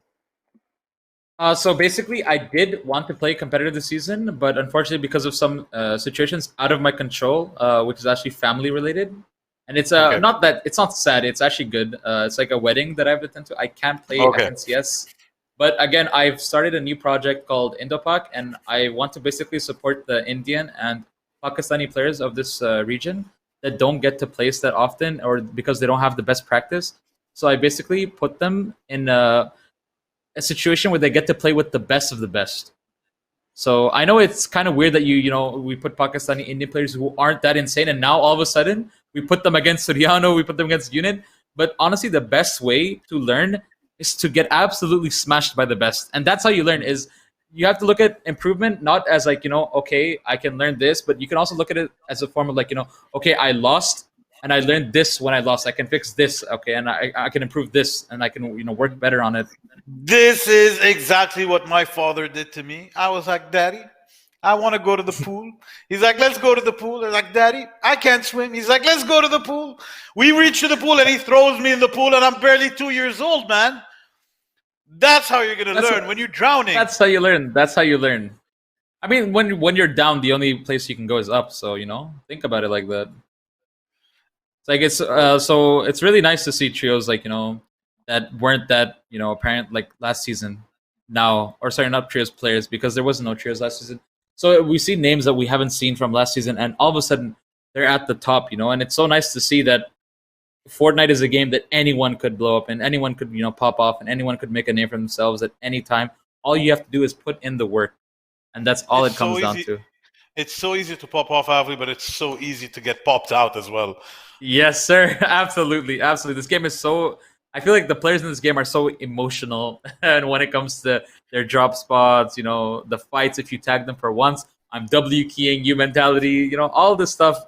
So yeah, Fortnite is the one game where there's other things at play. Not only your skill level, there is RNG and there is other players and what they think is gonna work out for them, and it changes everything. Talking about it from an esports perspective, and I'm glad we came this up. Mentality plays a big role, and I know in esports in general, whether it's CS:GO, League of Legends, all these big games that have been really established when it comes to esports psychologists play a big role. And this is why here as well, and I honest to God, this is not a commercial. Galaxy Racer last week announced signing one of the biggest esports psychologists that joined our female team roster. So we have a lot of female team rosters, and she's joined on a mental capacity, on a performance capacity.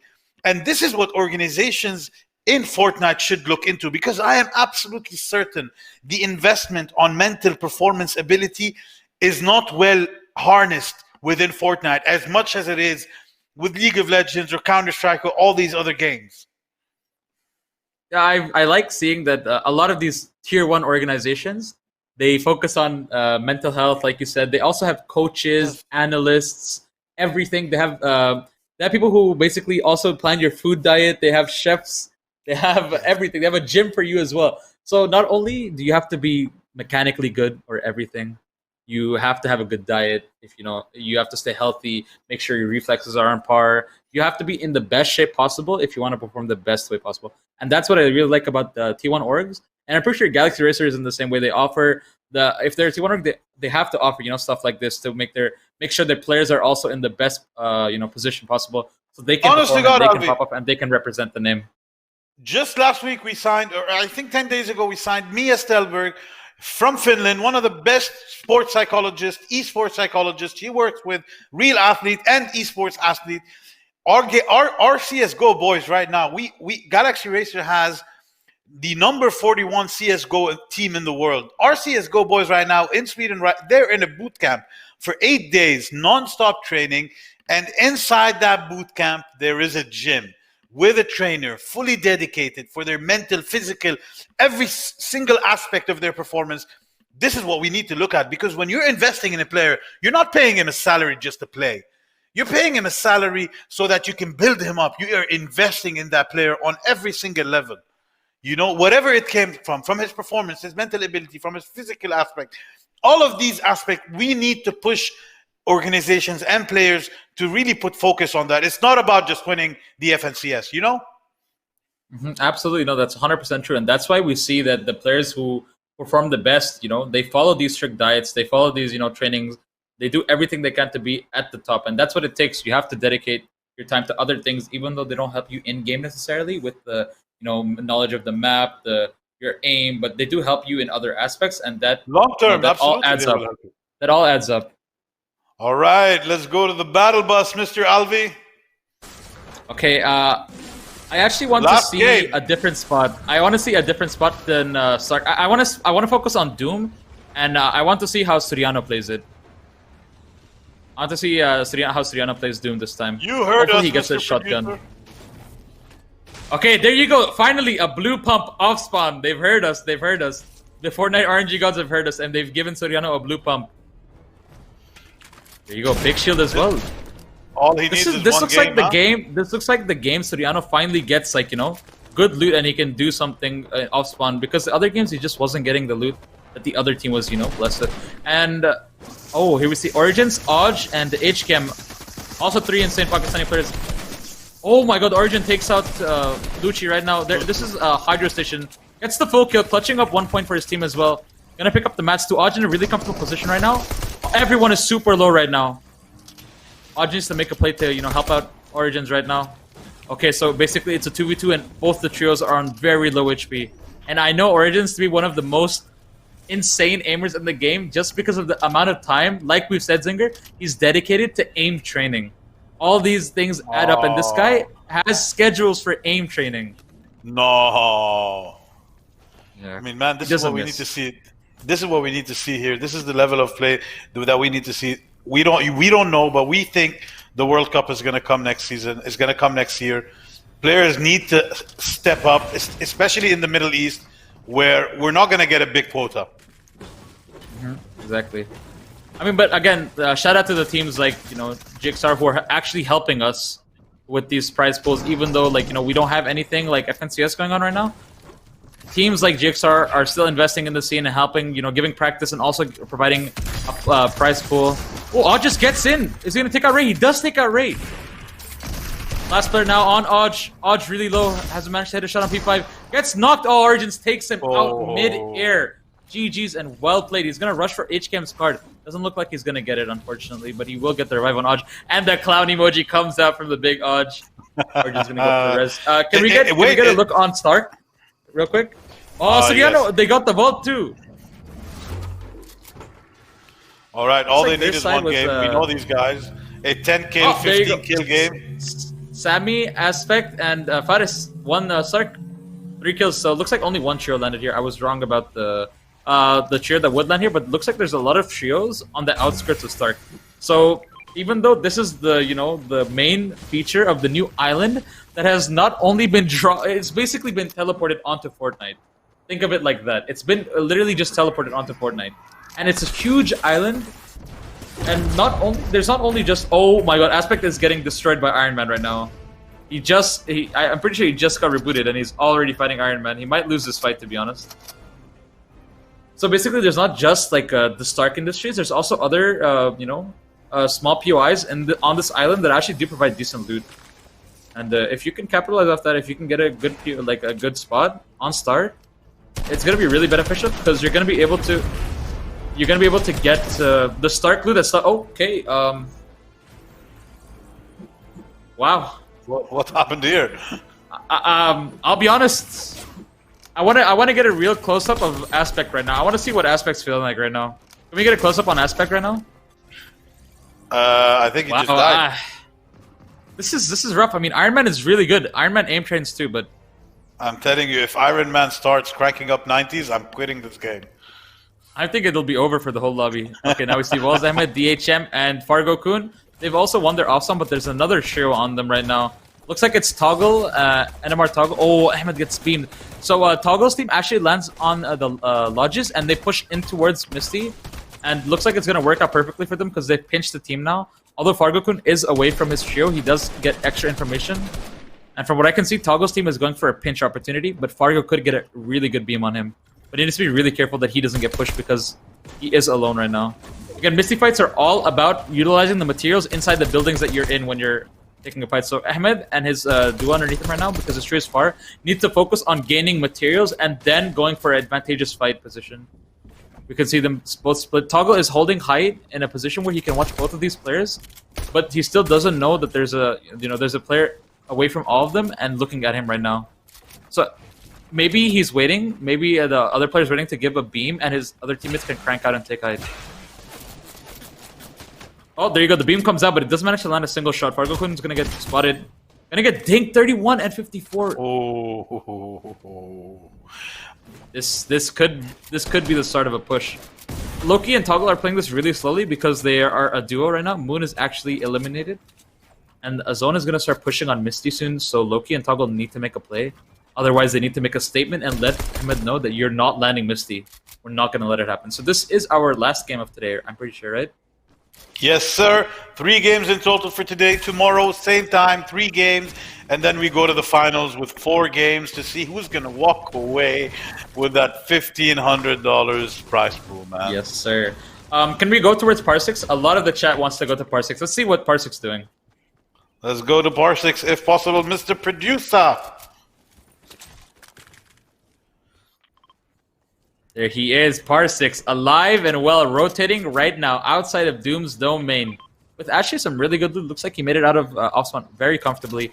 All of his teammates, he actually won his off-spawn with 2 kills, 150 mats right now, 6 crash pads, 6 minis, a blue pump, NAR looks like he's hard chilling. He's going to make it to zone. He's going to play his end game. Again, Parsix is a beast end game. He plays on high ping, controller player, representing Iran. Huge shout out to the Iranian community who came and supported us.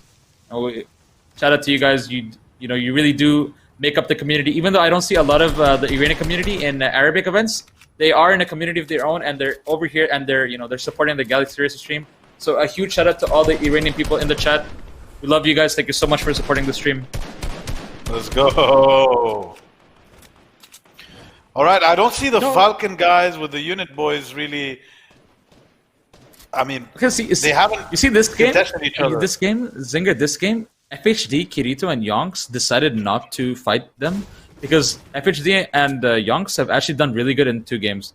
So even though the fights are 50-50, they're not willing to risk it, and they're just going to play endgame this time. But remember, there's a finals. If Unit and Soriano make it to the finals as well, and that's these guys... so true. That's so true. They're not going to have it uncontested. That's so true. That's really, really true. Right? And I think they're heading towards them. I mean, at least I think so. Unless there's an ice cream shop that they're both heading for. It does seem they're going in the same direction. I mean, maybe they're looking for an advantageous position right now. And how the zones, if the zone ever pulled up on top of Stark, you can see where Adapter is right now. Do you see the huge wall right next to him? Imagine zone pulled up there and Storm was right on you. You would have a really, really bad time going up. Listen, that island is so scuffed, honestly. I don't think Epic Game were in the mood to really build up something, but unless we're going to see a Black Panther or Avenger effect where that's going to fly out in an event. Oh, we could see one of the events right now from Soriano's trio. Hypertropher running for his life as you see Soriano's whole trio pulling up on him. They need the double key. They need the points, man. Yes, they do. Yes, they do. And this is a perfect situation because the whole trio is split. As we can see, Soriano is just going to keep beaming them from height, and Abu Fala and Unit are going to go for a play on them. So right now what the trio underneath them needs to focus on is all getting together. We can also see FHD and Kirito slowly walking up from the right. Do you see them there? Oh, yes. And so does Soriano. Yeah. Oh, no. This could be a bit, this could be a bit of a bad spot for both these trios. Because if Hypertrooper and them do die to Soriano, Falcon and Kirito. Oh, look, they're getting rifted on. They're getting rifted on right now. Look up in the air. They're going to come on him. No way. Yeah, just looked up in my bedroom. They're right on him. It's Akai, so the raid.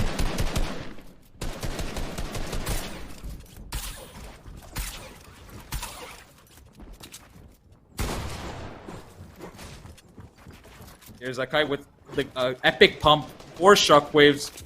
Oh, he could use these shockwaves to get in the box. But look how all of a sudden, oh, there goes the shockwave. Akai gets beamed in mid-air by, I'm pretty sure that was Unit.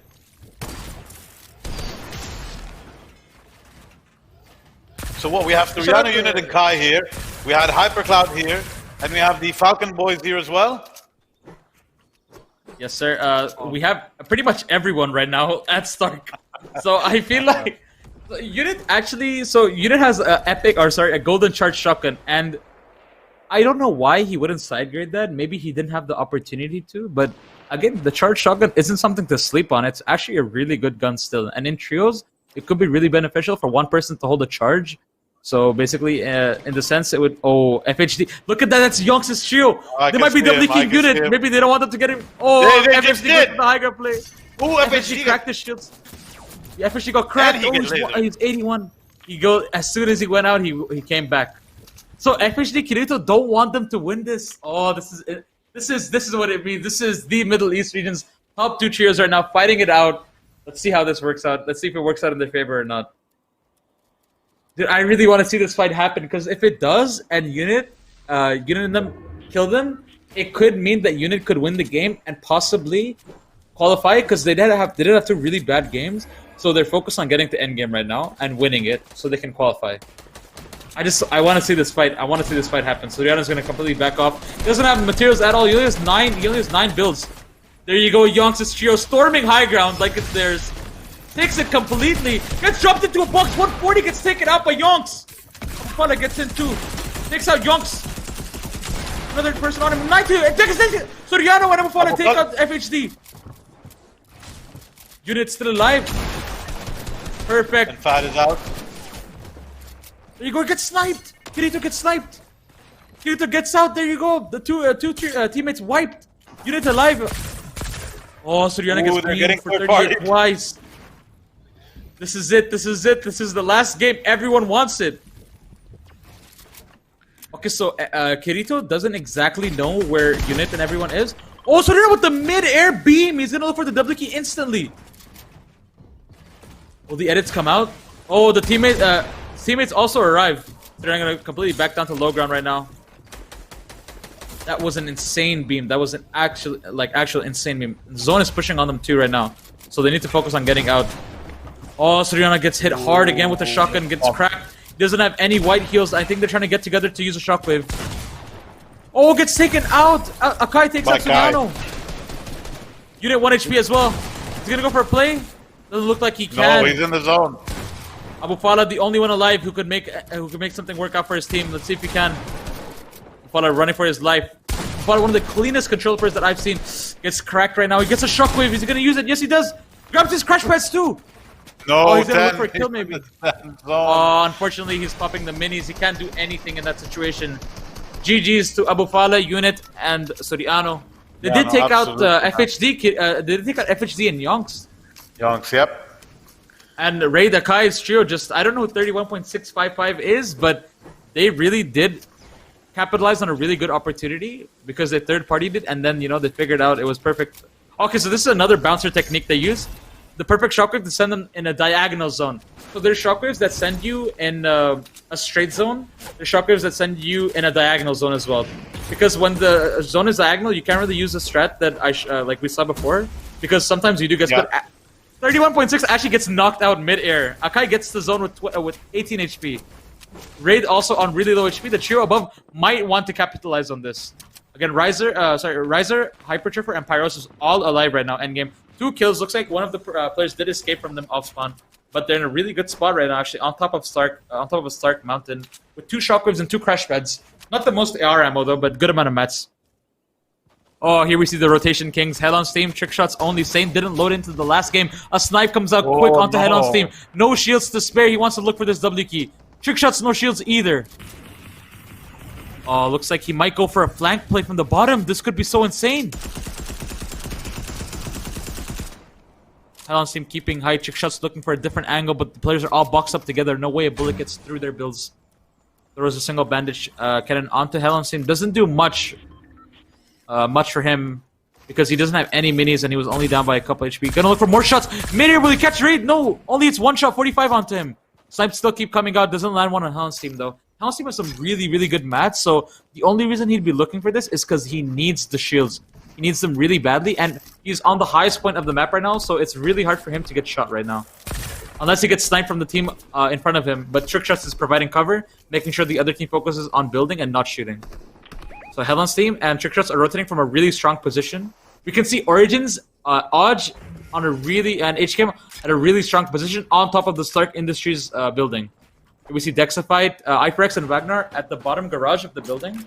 Again, this spot is actually a really, really tough spot to fight in because there's a lot of places where you can't build here. You need to break them down, and there's also a lot of cars here you could get away with. I think the Dexified needs to be looking towards his east side to get some kills right now. Because there's so many players rotating in late, and he can capitalize on so many kills. So we haven't seen Storm Surge that much, that's why rotating has been a lot easier compared to before. And that's because this game is a hard W key game for the players who did not earn that many points from the last 2 games. Yeah, we always see that in the last game of a series. Absolutely, absolutely. I want to know what your favorite is for this game to win it. But I was really excited to see Sane, man. Super disappointed that he didn't make it into the game. I want to see. Yeah, no, that's just unfortunate to be honest. I mean, they did win the first game, so they've definitely secured themselves the qualification. But again, I want to see the big Sin on the main screen destroying everyone because that's what he's here for. He's here to claim his throne back. He was such an insane player when we saw him. He left for NA, gained so much experience, came back, and now, he just wants to dominate the region. That's how it works. He deserves the best, man. I've had a few conversations with him. The guy is super cool, super nice. And I think we're going to see a lot about him, especially in the upcoming FNCS. 100%, 100%. So Akai and Raid are here, but their teammate died on the rotation because they were getting held a lot. And that meant they spent less time on rotating. And since they decided not to pick up white heals, they're in a really, really bad spot right now where they have to look for a kill. And they get 200 pump! The boogie comes out! That was Oh my beautiful. goodness. Oh my goodness. The second boogie comes out, not taking him out. Akai has cleared him. The whole trio. Raid took out 1 and Akai took out 2. That was insane. Perfectly played by Akai. Sneaking up and gets the 200 pump. GG's.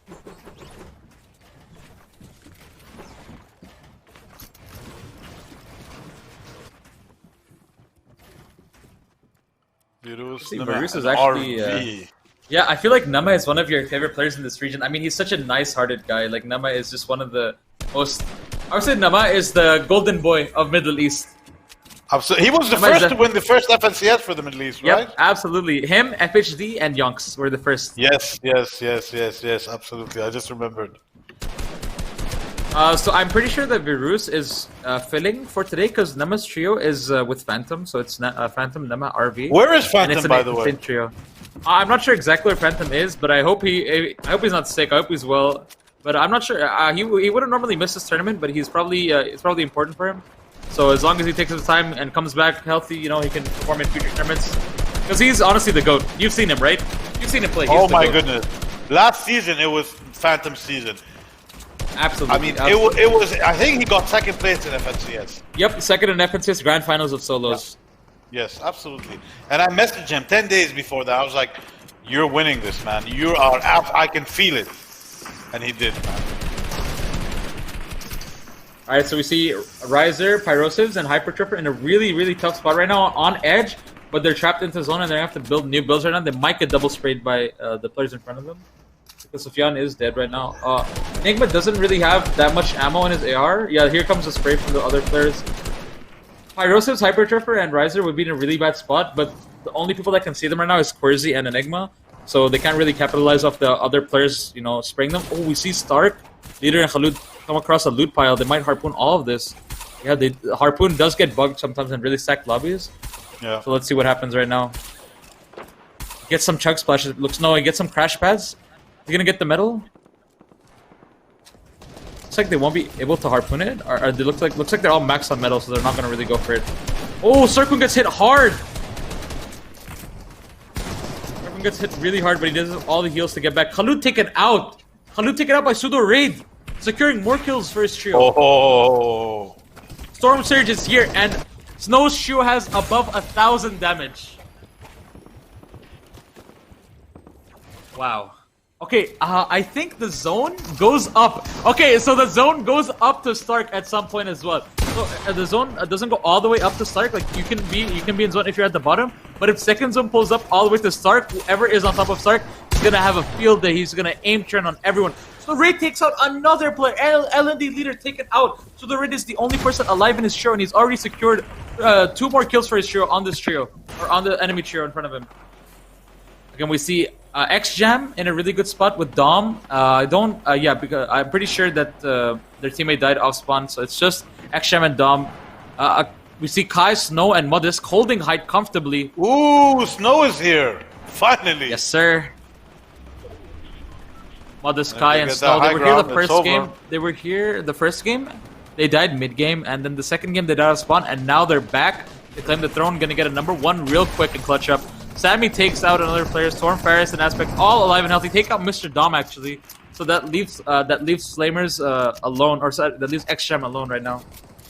Looks like Sammy's gonna set up a Shockwave play right now. Can we keep the cam on Maldisk and Snow? I want to see what they're gonna do to everyone mid-air in this zone. All the beams come out.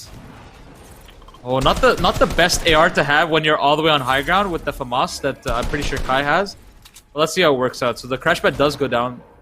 The play basically that Kai's trio did is they sent one person early to the next zone so you can tarp ahead for them, and then the other players hold the whole lobby with ARs, and then they rotate towards Snow when he's fully built the tarp.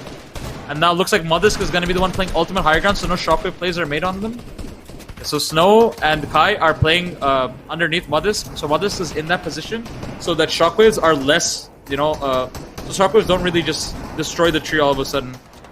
And they're also playing splits so that if they do get shockwaved, only one of them drops, you know?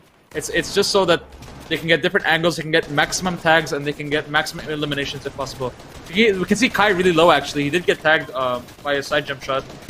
We can see low ground is super free. You see side steady Brook, Phoenix FHD, and Flow on low ground, and now Zone pulls back as well.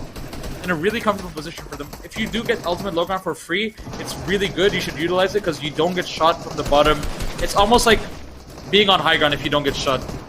You can just rain down on people to your left, right, and above you, and you don't get. No one looks at you until everyone else has to drop down to low ground. Oh, what do you think, Zinger? What do you think Snow is gonna do on high ground? See, oh, I just realized my mic wasn't working. Sorry, guys. I've been speaking for the alive with past 5 Nedby minutes. still. So what I think the thing is with trios is that you have your trios, right? You form the trio, but the way this trio was formed is these players in front of us are two of the best, or this is one of the best duos in the region. So imagine forming a trio with one of the best solo players in the region, which is Rapid, and then two people who are the best duos in the region. You're bound to form an ultimate trio. We can see Sammy goes down, Nudgeby goes down actually, split from Codex. Adapter gets taken out by Meza, Aziz takes out Sammy. Kai is chilling on high ground, jumps out and hit a 48 shot onto the player underneath him. He's gonna focus on rotating the zone. If he had We see this a lot. We see this a lot from players on high ground who are the fraggers. They drop down and instantly just go for pump shot and get back up. Because you don't know how low someone could be. It's not, you never know if one shot could be enough. And if you're accurate, one shot could always be enough to kill the person. Here we see Aziz, Metab, and Loser. This trio was their spot was severely nerfed because of the boat fishing nerf, and they're still one of the most consistent trios in the region. Metab, Loser, and Aziz. Some insane players. So Snowstream actually lost height. Kai is dead. Snowstream has 6 kills right now. RB is contesting them for height, so it's RB and Nema on height with Varus. I actually can't see Nema, so maybe Nema is low ground or dead. So, Nema is actually dead. It's RV and Virus on high ground right now, holding their builds. Snow not going to be able to break them down. Yeah, RV and Virus dropping down right now. Snow's going to be forced to either make a flopper play or drop all the way down. There you go. Virus is chilling on height. Look at his loot. He has a golden scar and a lob. He has a wave of players underneath him they can take out. Again, Modest and Snow are playing this perfectly, just spraying them out so they can't get any damage onto them. Oh, Snow gets cracked though. Helon's team also taken out on low ground. Odge takes on Helon's team.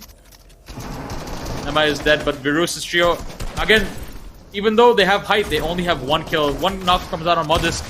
Jumps onto, oh my god! Virus gets taken out instantly. Virus gets taken out by Metab with a shockwave play. Odge on low ground with Origins right now. But they have 9 kills to them. Odge gets taken out. Origins still knocks the player in front of him. Gets taken out. Lezik's taken out as well. Aziz is chilling right now. 2 chug splashes. Could play heal game if possible.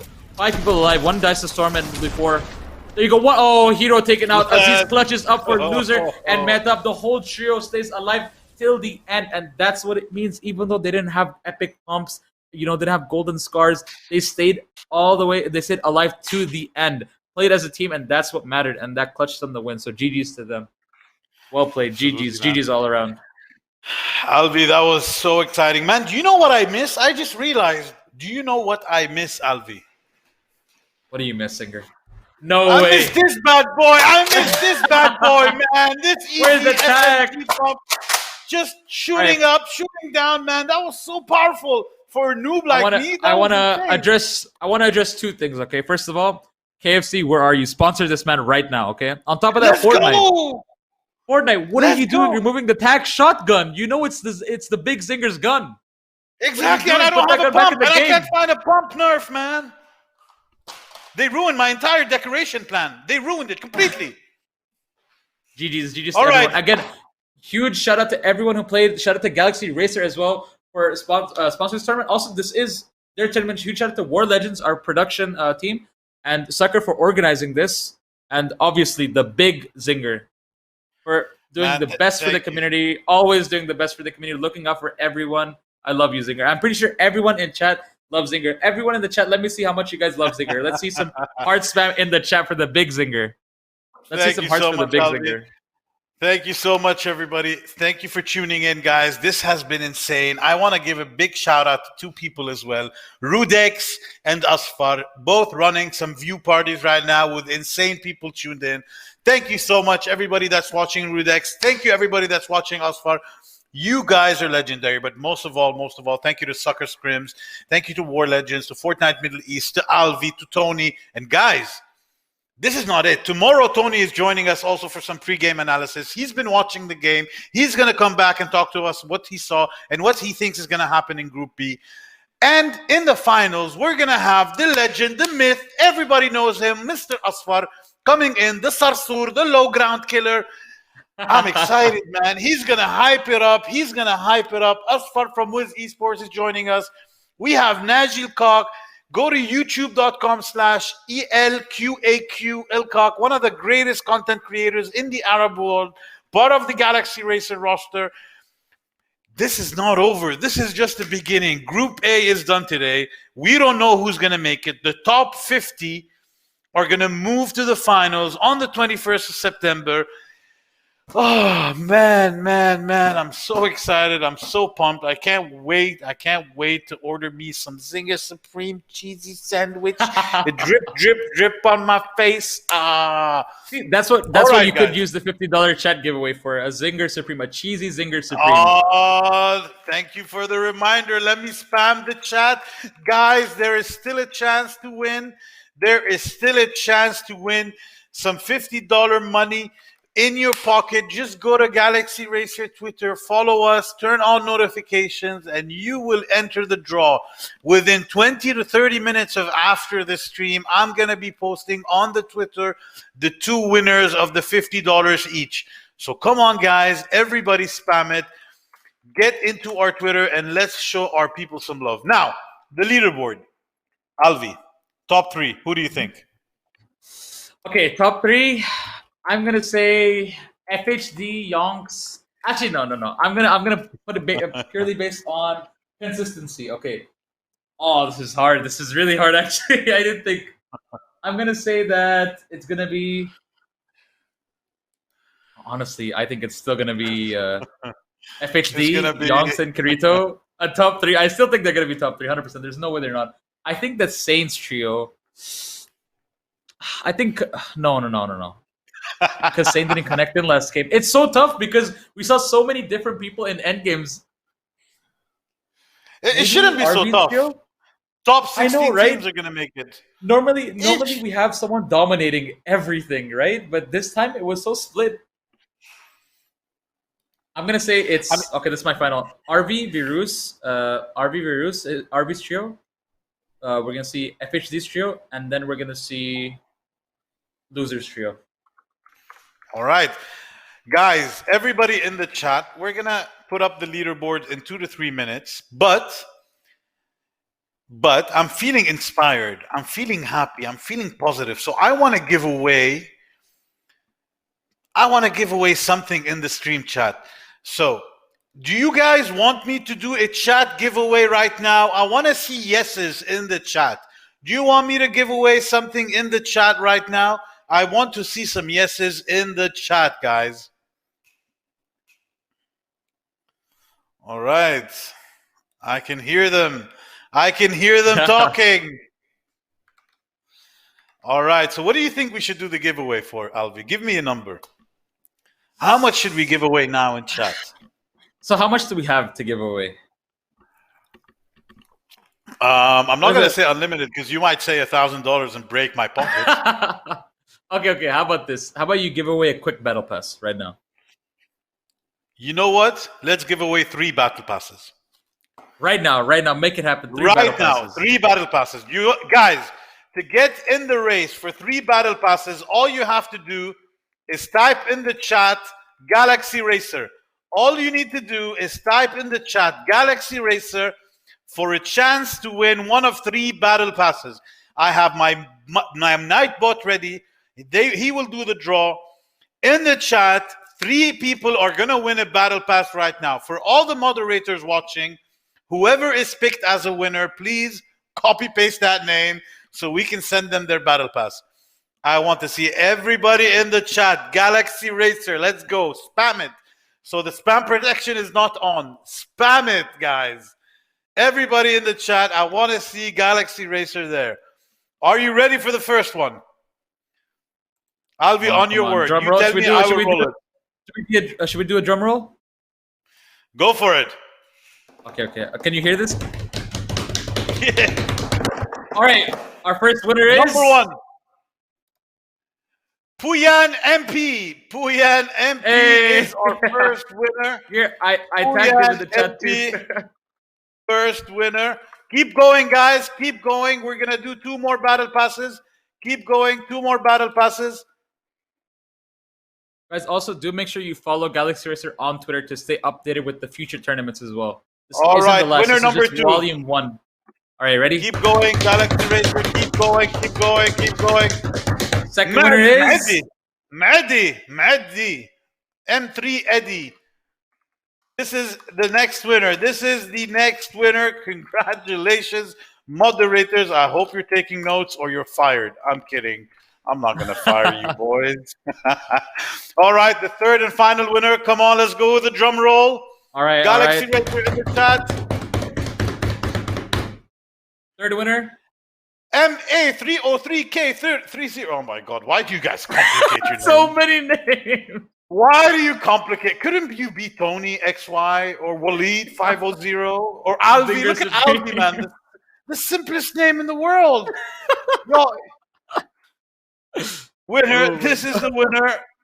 Moderators, guys who won the battle pass, you're going to receive a message on Twitch within the next hour. Keep an eye on your Twitch inbox. Inside your whisper, we're going to send you a message to tell you how we're going to give you these 3 battle passes. Okay. Alvi, I think it's time for the leaderboard. Are you ready for that leaderboard? 110%. I'm ready. Should You know what my predictions are. You know what my predictions are. Yes, let's go. Show us the leaderboard. Oh my God. Number 1. Oh, it's Rapid Ditch Architects. Wait, what? Did I say their name? No, I don't think you did. I think I did. Did Maybe. you? Chad, I'm pretty sure I said it, right, Chad?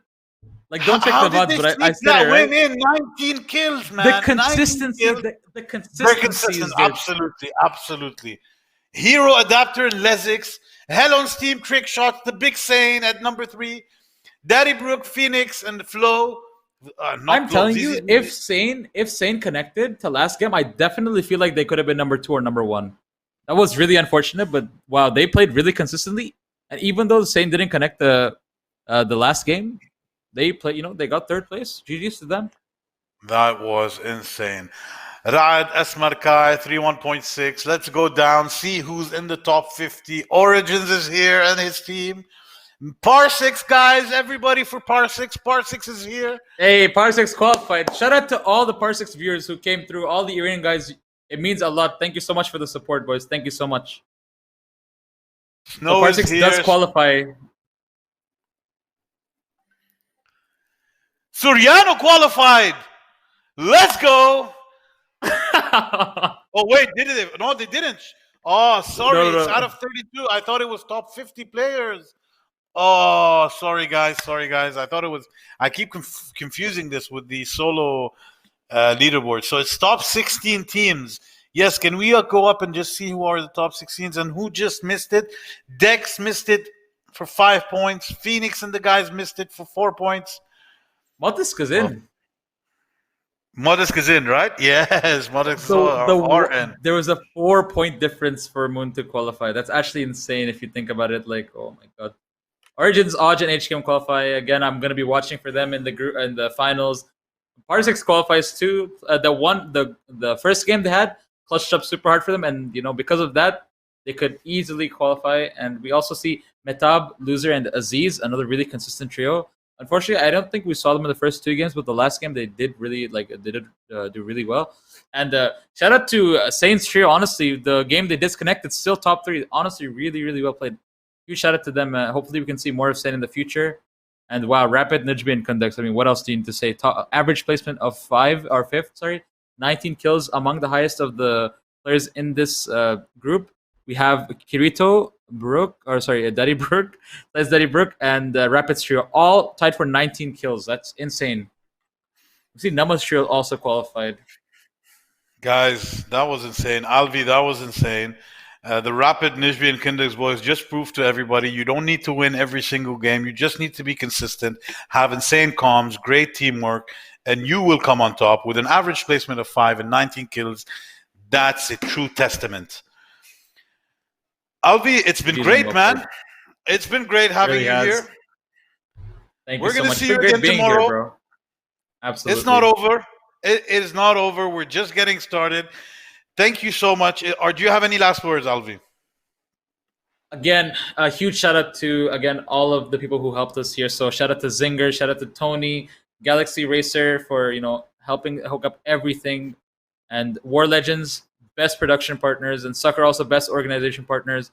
Check out FortniteMiddleEast.com to stay updated with the latest news in Fortnite Middle East, interviews with the best players, with all the organizations. You basically get an inside scoop on everything, okay? And again, that's all I'd like to say. And especially huge shout out again to the Iranian community who came through and supported us. You guys, it really means a lot to see support from a community that I didn't know was there. So again, Par6 is a really good streamer, and you guys really did support as well. So it's really nice to see him qualify too. And if you didn't qualify, it doesn't mean it's the end. Again, it's just one tournament. If you want to qualify for future tournaments, I'm pretty sure Galaxy will host more in the future. So don't worry if you lost your shot now. There's always more tournaments ahead. And again, huge shout out again to Zinger Supreme, the GOAT, who let me come on and test for you guys. Thank you so much, Alvi. Thank you, everybody who tuned in. War Legends, you guys are amazing. The man behind the scene, Mr. Play Quartz, Sucker Scrims, Pratt, you're a legend. Asfar coming in the finals. Thank you so much for your support before and after this tournament. Rudex, thank you so much for your support as well. Coach Tony, thank you so much for coming in the first 15 minutes. We're going to have you again tomorrow for another 15 minutes as well. Guys, it was a pleasure. Galaxy Racer has officially entered the Fortnite scene, whether it's going to be in the Middle East or anywhere else in the world.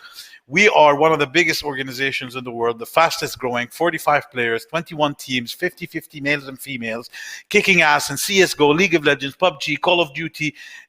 Man, this is just the beginning. And this is Volume 1. We're going to come back tomorrow with Group B. Thank you so much for tuning in, and goodbye, everybody!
I'm alone, I'm a broken heart.